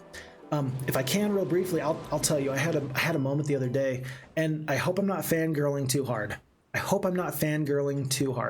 But I used to, okay, about 5-6 years ago, I spent a lot of time watching a YouTuber and streamer. I only watched his YouTube videos, but it was the guy from Day 9 TV. I think his name is Scott. And watched his playthroughs and loved the playthroughs, right? And the other day, I happened to pop in to my follows list, and I saw that Day 9 had followed me here on Twitch. Day 9 with 500,000 followers here on Twitch followed me. And I was like, that's weird. I was like, that can't be correct. That must have been like a mouse slip or something. But it got me interested. And I went and I checked out some of the streams. I went back to some of the YouTube videos and just done a whole lot of games they have. And I've really enjoyed kind of getting back into watching some of their playthroughs over there at Day 9 TV. And then on one of the streams that they were doing, I just happened to pipe up at the very end there. It was, you know, just the typical, hey, GG, thanks for the stream, good stuff. And as they're wrapping up their stream, they're reading chat, and they recognized me. And they stopped what they were doing, and they're like, hold on one second. The real Phixfox, are you the guy that streams a shit ton of Heroes of Might and Magic 2 content? I just about died. I had an out-of-body experience, and I'm grateful that my soul came back to my body, because in that moment, it was more than I knew how to handle, because there was recognition from somebody that I've watched before and I've considered to be very well in the scene, somebody that I've enjoyed spending time with and watching their playthrough, somebody I've learned from, and I was getting recognized by them for my contributions to my small little community in Heroes Might and Magic. Absolutely knocked my socks off. And to this exact same moment, I still don't know how to handle it. I had a great little conversation there for just a little bit through Twitch, and it was a really surreal moment. I'm not giving this moment justice. This felt like I was able to get some validation that what I'm doing is worthwhile and of a high quality. Like, I'm very grateful for all the time that anybody spends here on stream with me. And like you, Tundar, with your map making, it's so nice when we get the validation from others that, hey, I like your stuff. I'm not just being nice. Like, I really appreciate that you're getting this feedback from others that this is high quality stuff you're turning out. And I'm grateful that I kind of got that validation in my moment that, yeah, what I'm doing is worthwhile and it's being noticed, right? So just fun little things. I didn't plan on that happening. I didn't go into that into day 9 stream just so that way I could say hi and do like some self promotion or anything like that. That wasn't the plan. But man, just kind of happened, and I'm grateful it happened the way it did. So nifty stuff, cool stuff, and I'm hoping that we can all just play it cool, man. Play it cool. One of my favorite Twitter interactions, I think it was the guy from Breaking Bad. He was trying to talk to somebody else. I forget who it was. It was 2 actors, and the one guy said on Twitch like, "Hey man, I really like your stuff." And then the other guy like replied to him on Twitch and said, "Hey man, so good to hear from you. Hope you're doing well. I'm a big fan of yours." And then of course, back and forth in Twitter, they say in quotation marks like OMG, he noticed me. What do I do? Don't act stupid. Say, "Hey man, what's up? Play it cool." And then he says, "I love you," not in quotation marks. And then in quotation marks, he's like, "Damn it, I played it not cool enough." And then the other guy played it back and forth for laughs. It was a really fun moment. But that moment of just like, all right, don't fangirl too hard. Like, it's a big moment, but don't fangirl too hard. Anyway, all right, folks, back to what we were doing. I've got some issues here because I got Jezebel coming up for this, paired with Ranlo. I've got Sandro, who cannot pick up this jail. I'm looking for a hero that I can dismiss. I guess it's going to be Troyanne. She can't really dig for this ultimate artifact anyway. Traveler's Boots are so good. I can't believe I'm dismissing this hero with the Trunk of Gold and the Traveler's Boots of Mobility, but I'm totally going to do it. Totally going to do it because I want to know who this hero is here. It is Gwyneth the Knight, and she's a nobody. Maslow, Blind, like, she's a good hero. 2, 10, 10, and 10. She's a good hero, but I think that the artifacts are really what made her good. Sandro's going to do her a nice favor. He's going to summon her a boat. There you go. So she can escape these genies, and then Sandro's going to carry on his way. So she's not going to be stuck there forever. And oh, look at this, a horde of phoenixes. I've got enough skeletons. These creatures will definitely join me. Like, almost assuredly they will join me. But where do these liths go? Are these the same liths that are behind these red dragons? No, those are the ones that are down here. Will they join me? A group of phoenixes with a desire for greater glory wish to join you. Do you accept? I sure do. 9 phoenixes up to 67. We just became unstoppable. Very cool. Very cool. Let me get caught up on chat. Okay. Forget my poor typing. Oh, no, you're good. No. Spell check. I wish that spell check was more of a thing in... Why didn't you join me? I wish the spell check was more of a thing on Twitch, because oftentimes I will accidentally mess up stuff. And that's always to my great sorrow. My great sorrow. Horde of Phoenixes, maybe you join me? 67 Phoenixes up to 142. It's pretty good. And it looks like that means that there's more than one set of liths. I probably want to pick up this observation tower. Definitely want to pick up North Sacred Island. This jail is probably way too good. But for now, do we have the room? We got 3 artifact slots, folks. Let's have an epic fight with a legion of hydras. Whoa! We're still going to take losses in this fight. That's crazy. That's crazy. Oh my gosh. Vammy, it says, Fix, where's your teleport for your skeletons? I don't know, but I really totally need it. I absolutely need it. Yeah, we need teleport like yesterday. Okay, how do we deal with these enemies? Mass spells are probably the best way to go, because they're still really tough. Disrupting rays are not horrible. Fire elementals, I don't think I have enough titans to really hurt these enemies too bad. It's gonna come down to this skeleton stack. I think I can just haste them. I can start to blind. That's what I'll do. I'll blind and then just let the skeletons kill 200 at a time, because you know that they will. You absolutely know that these skeletons are going to kill 200 at a time. So we'll do one more blind up here. Skip, skip, skip, skip. It's not fair. It's totally not fair. I'm going to cast the haste just so the skeletons can reposition a little bit better. It's not a teleport, but it's pretty good. It's the next best thing. Jeez, not even fair. And, you know, we've already got the poor morale, right? Awful morale because our troops are just the worst. They just don't like to play together. But the skeletons are never going to lose their turn. 900 skeletons just from those guys. +1 defense, very good.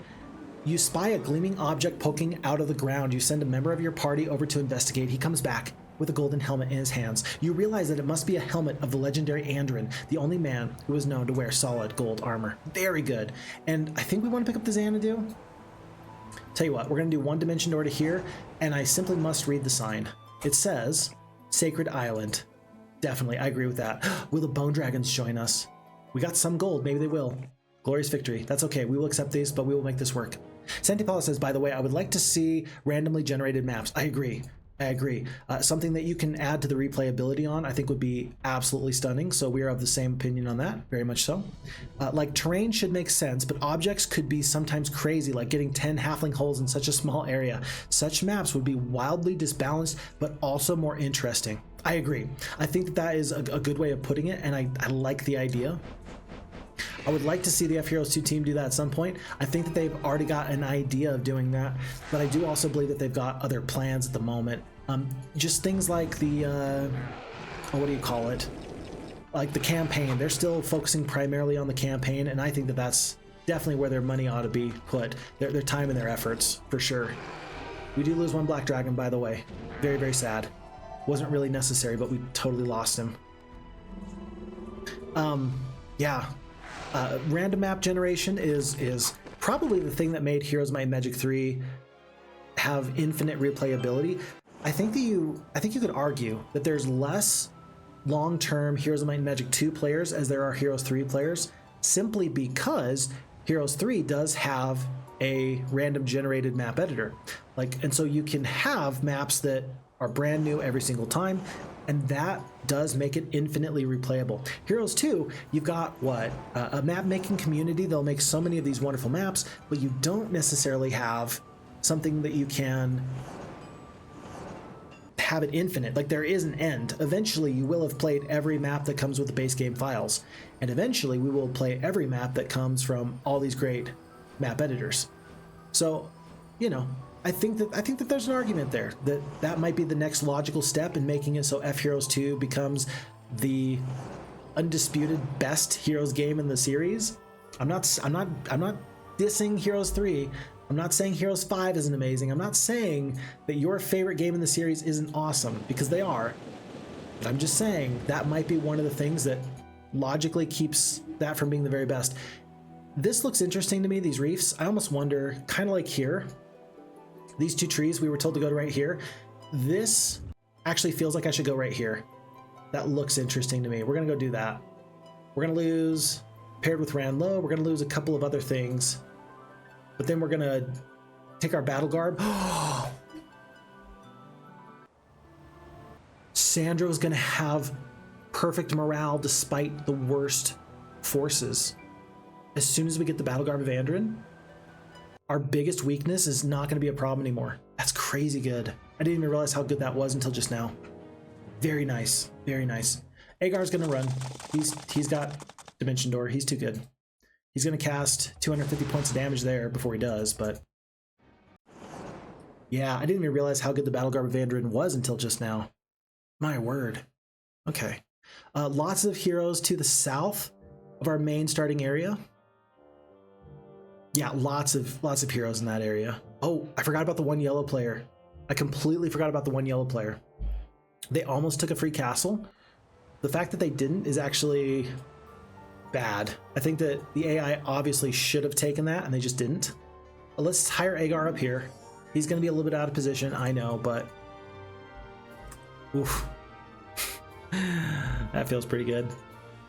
I don't actually want to take the Vampire Lords with me. I kind of wish that I'd left them because they're not upgraded. He's going to immediately deal with Crag Hack. Yeah, deal with Crag Hack. No problems.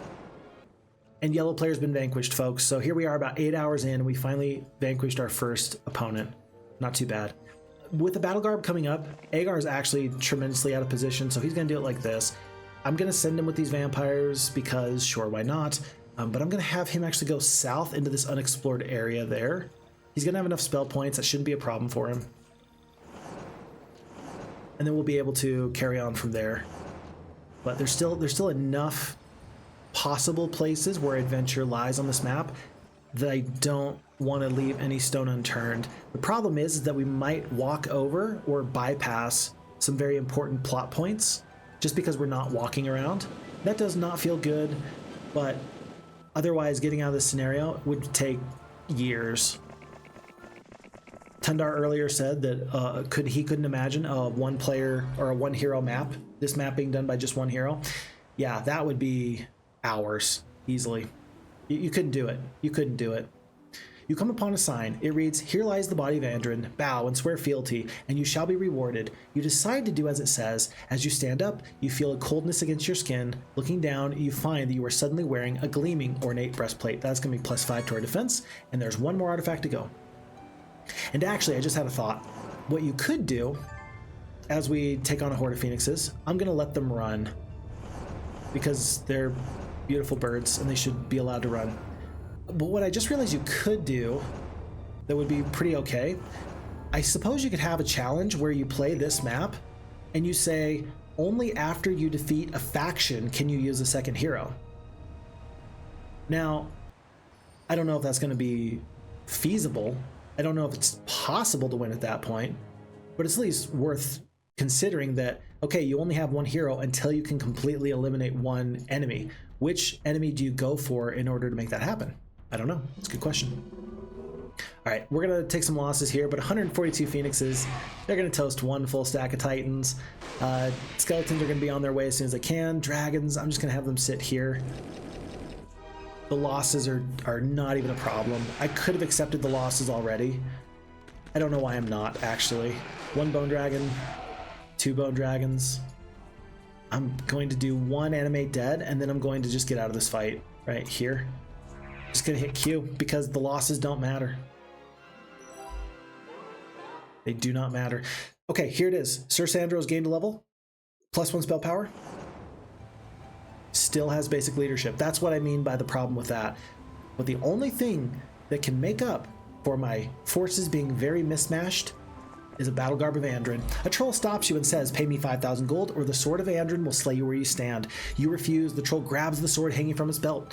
It screams in pain and it runs away. Picking up the fabled sword, you give thanks that half-witted trolls tend to grab the wrong end of sharp objects. The 3 Anduran artifacts magically combine into one. This gives us everything that we need. Folks, fantastic. Thrilling. Battle Garb of Anduran. Max morale, max luck. We get all the stats, and we now have the Town Portal spell. If we were going to use any dimension doors, you might as well use Town Portal at this point. The map is broken. The enemy is running in fear. There's nothing to do but just win. Just win, baby. Just win. So we're going to pick up this crystal mine. Whatever's in North Sacred Island, we're going to grab that. And I think that we're blowing the doors off this map. The hinges of this door are absolutely stifled by our fighting presence. 9 black dragons, hypnotize, holy shout. There's our teleport for our skeletons. It doesn't even matter. We just have to walk into our enemies and they will bow and swear fealty to us. My goodness. Okay. Well, with that being said, I think it's time that we go back to Paired with Ranlow. Right here. And we will stay here overnight so my troops can fortify their bodies with mead and whatever other things that they would like to have. And then pretty soon we're going to go hunting for heroes. We're going to root out evil wherever we can find it. And I think that from this point on, there's not a lot of thinking that goes on to this playthrough. So long as I keep my primary hero of Sorcerer Phixxy safe, we're going to be fine. I'm going to do Dimension Door. I'm going to literally stick him on a back island somewhere because it doesn't matter. Does not matter. You there. Stay safe. For the good of the Empire, stay safe. Okay, Luna does want to step here. Ah, she didn't find anything. Oh, and she does have these nice artifacts. I wanted to hand some of these back over. It's okay. I am positive that Sandro is going to find some nice artifacts in just a little bit. Okay. And then Tundar says that's a cool story. Thank you very much. I really appreciate that. Yeah, it's kind of cool for me. It's kind of cool for me. I know it might be unbecoming for somebody to be like, holy crap, holy crap, holy crap, holy crap, but it's real. It's how I feel about it. So kind of a huge moment for me. So I appreciate that. You're a high quality streamer, not just being nice. You're by and far away the best Heroes of Might and Magic streamer. Thank you very much. I really appreciate that compliment. Huge compliment. It also helps that you're skilled at the game, but yeah, you're fantastic at talking and being chill. Thank you very much. Huge kindness from you. And I recognize, it's very important for me to recognize I am not everybody's cup of tea. Like, everybody has their preferences and how they like to interact with people and personalities and such. So I don't think that I'm the perfect streamer for everybody. I don't think that I'm the perfect Heroes of Might and Magic player for everybody. It doesn't help for some people that I talk about 100 miles a minute, right? Some people don't enjoy that. But I'm very grateful that I do get to spend the time with so many quality people. I love the game. I love the game and I love the community. And yeah, I'm just grateful to be a part of it. So thank you, Tundar, for the high praise. I really appreciate that. Veds55 with the follow. Thank you so much, Veds55. We're having a really nice time here playing this beautiful map, and we are not going to lose. I say that, but it's not too late. It's not over until it's over. How about that? Although, if I'm being honest with myself, I'm pretty sure it's over. So you're getting here at the end of this stream. We may run on into the final save I have for Final Invasion, which is another map from the beautiful, wonderful FHeroes2 community. That's going to be my plan depending on the time after this, because I anticipate that we will have a little bit of time left over, and so I do want to use the time before we have to call it a day. So that's my plan for the rest of the day today. So even if this map is over, there's still more to be had in another map after not too long. I do want to get back up to here. I don't want to lose. I'm just going to go to Weddington, I guess. Yeah, I'll just go to Weddington. I'll handle this one little thing real quick, and then we'll go back. To which castle, though? Probably Rest, actually. Let's go to Rest, because I think it's actually in a pretty okay position. We might even be able to get Spritely Northeast Harbor. Maybe not. Maybe we just go south in this direction. I actually think that paired with Ranlow is a really critical kind of town. Once we can retake Discotopia and Freedom Spire, I don't think the enemies are going to be able to do much to us at all. I'm going to sleep all my other heroes. Near and far, they just don't really matter. Especially with Dimension Door, I don't need to use multiple heroes to track people down. Who still has movement points? Oh, Sandro does? Let's give him a Mage Guild so we can get full spell points. And Falagar, did Falagar have anything nice? 2 gems a day. It's not bad. What spells? Mass Slow, Mass Bless, Resurrect True, Animate Dead. Good spells. Good spells all around. Okay, on to a new day. 1 green player in the south, 2 green players in the south, 3 green players in the south. 1 red by Discotopia. 1 enemy that's purple on the upper right. Luna the Lunatic goes down. We're going to have her run, but she's going to get 1 nice chain lightning off before she does. 444 points of damage. That's a Titan, and then some. I must save Sandro's love interest. It's not a if and or but. It's a must. But now she's finally going to pick up her Dimension Door, so she's still happy that she doesn't feel left out of the party. And then yeah, I'm going to go take Discotopia first. I'm just going to come at it from this area and go from there. Mammy says, I was very glad that you entrusted me as a moderator in your Twitch channel. I'm happy that you trust me enough to help you stream in this way. I've always appreciated you, Vammy. No, I've really appreciated having you. It's great. I think you do a wonderful job. And there's been a few times where we've had, specifically when we were streaming, oh, what's the fun game? What's the game?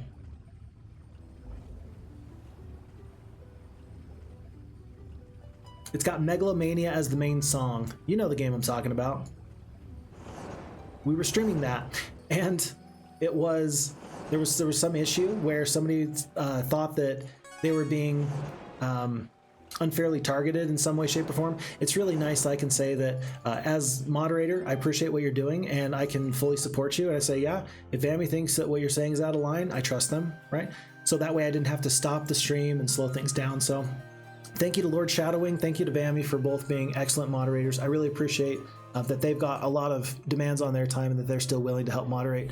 So thank you to Bammy. Thank you very much. It's really nice to have you in the capacity you do. You do a great job. So thank you very much. Roman says, and I am grateful that you are doing that streams. Thank you. Perfect. I'm very glad. I think that I like it in a way that other people like to watch football. Okay, so this is like your spectator sport a little bit. Looking at people who like the same game, but are far more advanced. But it's a 50-50 skill thing and a 50-50 personality. I would not enjoy a good game with a poor personality. I think that that's totally true. I think that we've all seen people, it's like, yeah, you're really good at what you do, but you're kind of a jerk. I don't think anybody likes that person. So my hope is that we can always be, you know, we can just enjoy great games wherever they are. And kind of the conversation we had about politics a little bit ago, where I'm just like, I stay out of politics because there's no need for it. We're just here to enjoy a great game. That's just what we're here for. Sandro, do you want a spade of necromancy? Do you want an additional 10% of skeletons? And bone dragons? Ah, they didn't join us. If you will not join us, then you will die. Okay, I'm gonna pick up this artifact because it will help. And I'm sort of waiting for this hero in the water to land. Where did they go? There's a hero out here waiting to land. Once they land, we're just gonna grab them.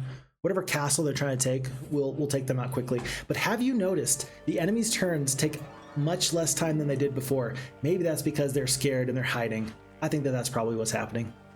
A dirty shovel has been thrust into a dirt mound nearby. Upon investigation, you discover it to be the enchanted shovel of the gravediggers, long thought to be lost by mortals.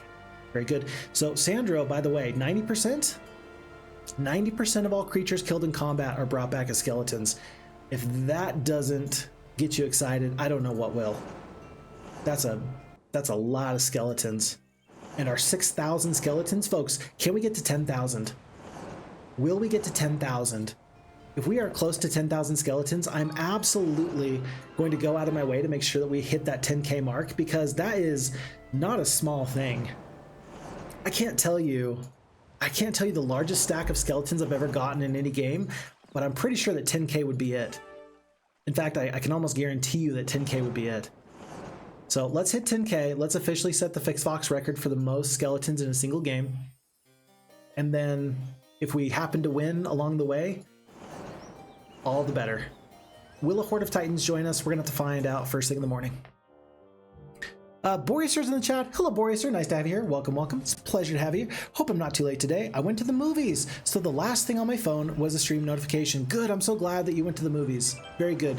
What did you go and see? Was it a good time? Is it something that you would recommend to the rest of us? I do believe that there is a couple of summer blockbusters still out there. I'm not too sure, but I'm guessing that there's still a couple of really good movies left before school gets back in for the young people. So hopefully you can help me know what is out there, because I'm interested. Folks, I saw a hero going towards a blue knight castle. Do I even have a blue knight castle? I got one, I got two. Aha, there you are. Luton. We're gonna go to Luton real quick. Very bottom here. Boop. Because Dawn does not deserve to look at me like that. 81 skeletons goes down. That actually took us away from our goal of 10,000 skeletons. Not very good. Wilfrey, though, I think that this is going to help us. That was a net positive in our skeleton power. What in the heck? That's weird. Okay. Tundar, that looks kind of interesting. So Tundar has told us that there's places on the map where there's interesting game-breaking things. It looks like I don't know, did the AI land in these spots? Are there game-breaking things that I can get there? If I get these, like, if I dimension door there, I won't be able to actually pick up any event bubbles. You have to land in order to pick up an event bubble. You can't just dimension door on top of an event bubble. And so if you want, these look like they have to be event bubbles. If you want the event bubbles, you have to sail there. I will leave that as a secret for somebody in the future. Yeah, that's what I'm gonna do. I'm gonna leave that as a secret for somebody else to go and explore, because I'm a train with no wheels, with no brakes. Can't stop, won't stop. I got enemies to defeat. I'm officially going for a record of most skeletons in a game. And then after I do that, then maybe we'll go back and we'll see if we can discover what is on those little islands. Tundar says, the second golden goose is Dimension Door, and that's a hint. Okay, gotcha. Oh, Vammy, it was Undertale. Thank you. I'm so glad you remembered what it was. Yeah, it was Undertale we were playing, and I really liked the Undertale, but I was having... I think that when we're talking about what Roman said, it's nice to watch people who are good at games, at the game that they're playing. For Undertale, I'm a novice enough that watching it back, I didn't really like to watch my playthrough back. It can be fun to watch somebody play a new game for the first time. I do enjoy watching people play games for the first time as they're learning, but it is a different type of game and playthrough experience. I think that I'm good enough at Heroes of Might and Magic that I can actually talk and play at the same time. If it's a new game, I have to devote my full attention to it, and that does take away from the time with chat. And so I feel like there might be some concerns there with kind of playing newer games, but there's plenty of games out there that I could play and talk at the same time. I was debating with myself today whether or not we should actually do some Teamfight Tactics, because I really enjoy Teamfight Tactics. It was the game that got me mostly off of League of Legends, and it's really... Oh, we have 3 spell points left. Whoops. Should we go forward and try to find a magic well, or should we go back? I think we go back. But yeah, it was the game that got me off of League of Legends, and there's a new set out, so I was wondering if we shouldn't play that a little bit, but you know, I want it to be a game that I can either take my time with, like Here's My Magic turn-based strategy. It actually lends itself really, really well to being able to play and talk at the same time. Other games, not nearly so much, and that does impact the types of games that I want to play, because I want to play a game that we can actually enjoy together. So yeah. Let's see. Got a new... Oh, hello. Pecto Cabra. Hello, team. First time on the live. Good luck. Thank you so much. Yay. Oh, you're Acalair7 on Discord. Wonderful. Thank you so much. Yeah, I've really enjoyed having you on the Discord. I've also enjoyed having your YouTube comments as well. So thank you very much. I'm glad we could catch you live. Wonderful. Nice to have you here. Thank you so much. Yeah, we are pretty much to the end of Spritelys King. There's still 4 enemies to go. A Warlock, a Wizard, a Barbarian, and a Knight. But I think that we got this one in the bag. As you can tell, we are wandering around, not quite aimlessly, but we are wandering around, just destroying whoever gets in our way. Okay, we're going to lose one Knight Town in just a moment. There we go, that one. But there's also this one over here. Yeah, here in Forter Oaks. We're going to want to go pick up that immediately. Forter Oaks is right there. Tundar says, fun fact, I live in Luton. Oh, so that's your hometown. That's why you named it after that. Perfect, I'm so glad you did. I appreciate when everybody gets to talk about where they hail from. In fact, somebody the other day on YouTube, they mentioned that they're a hockey player and their hockey team, I forget what the reference was, but I caught the reference and I was like, wait a second, your hometown then is in Alabama of all things, because they're one of the few people in the southern states of the United States who likes to watch hockey. And there's a hockey team down there that's pretty well known. So fun when that kind of happens, that you get to include your hometown. Hopefully your hometown is very proud of you. I think that my hometown tolerates me just a little bit, just tolerates. Doesn't need to do more than that anyway. Okay, I don't think that we're in danger of losing anything else at the moment. Let's see. Heroes scattered on the isles. Red castle there. Blue hero landed somewhere. Okay, I think we're fine to just take this. Boop. And the fact that we picked up that artesian spring, we have 73 dimension doors before we run out of steam. It's a lot. It's a lot. Okay, at this point, gargoyles, I'm going to attack them just because they're worth skeletons. Okay, 24 skeletons, not that many. And I don't think that we are going to find the ultimate artifact on this playthrough, unfortunately. Despite our best efforts, I think that it's not a priority, and therefore it's just not tactically the best thing we can do at this point. One skeleton back. I will pick up the Xanadu because +1s everywhere is always nice. I do see this castle of Blood Rain. Let's go grab that really quickly. Max the Orc Goblin is very scared of me. He sees me teleport right next to him, and he's just grateful that I ran out of movement points. Okay, we got one blue castle under attack, but we are going to kill two birds with one stone, which is very lovely. So let's take at least one castle here. Marini, okay. And then since we have that, tell you what, let's actually just go back to Wildebar. It's a good thing that we've got the FHeroes2 Town Portal UI. It actually makes this so much easier to use and to find what you're looking for in the moment. Otherwise, if you recall, it used to take forever for the game to cycle through some of these spells, and that does lead to less enjoyment overall. And it also was difficult to find the castle that you were looking for. I mean, at this point, Tundar, how many castles are there on this map? Like 50, 60 castles? Like, it's a lot. And so any amount of help we can get in preventing too many castles, like castle overload and being unable to find what we're looking for, actually increases the playability of this map so much better. Okay, we're going to go back to here and just hang out for a moment. It's probably going to be the next closest castle we can find, and there is an oasis nearby. So it'll work fine for me. We do want to catch that red hero that just walked into the boat. So let's do like this. Pick up 800 additional movement points there. One more step. Here. Free castle. Dead enemy.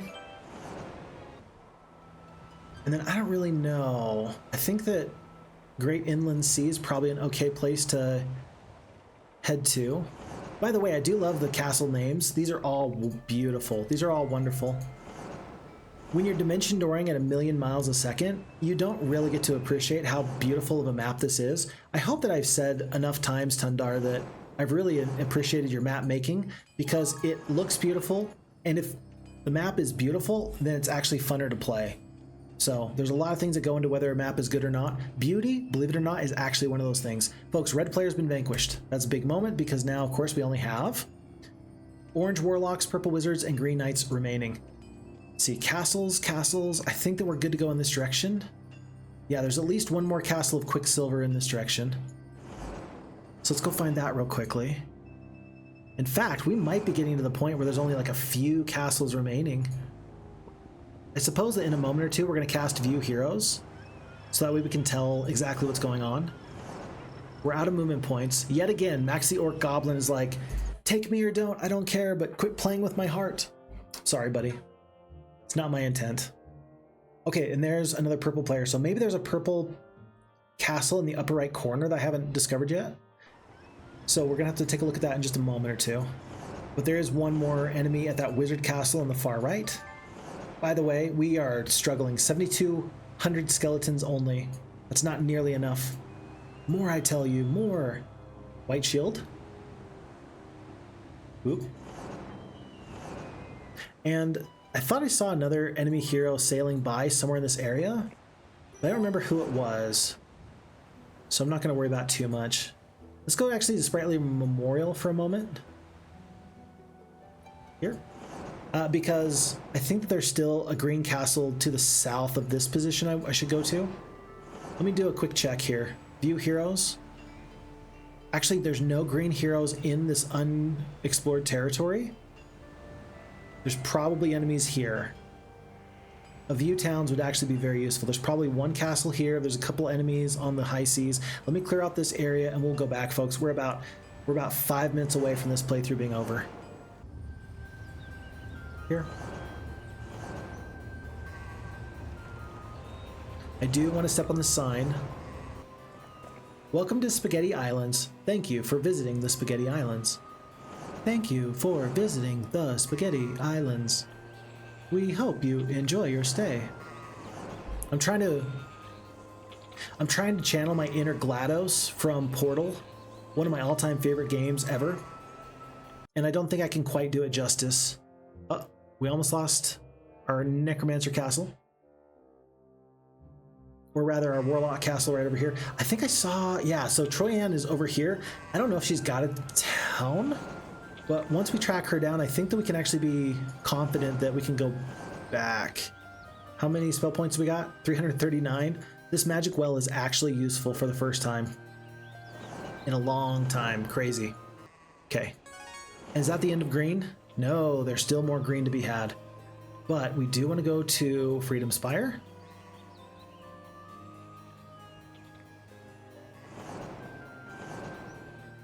And take out Sir Gallant. Maybe this is the end of green.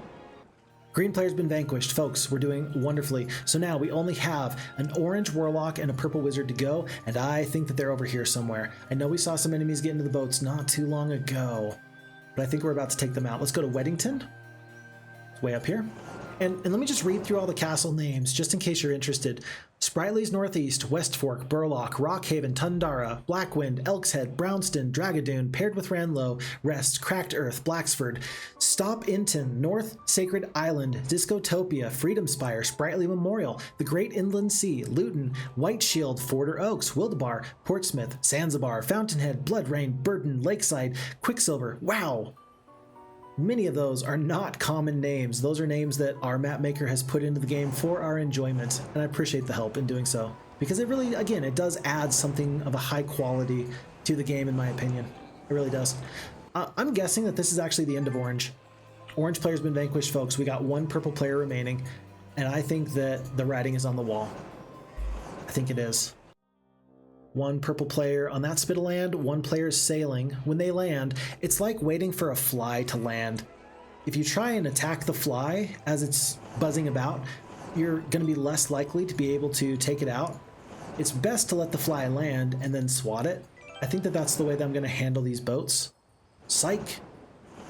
Never mind, you did land. So I took you out. And then there's got to be one more castle somewhere in the dark over here. Here. Aha, I think we found it, folks. So I'm going to sit on this castle. I'm going to set in. I'm just going to hit end turn a couple of times.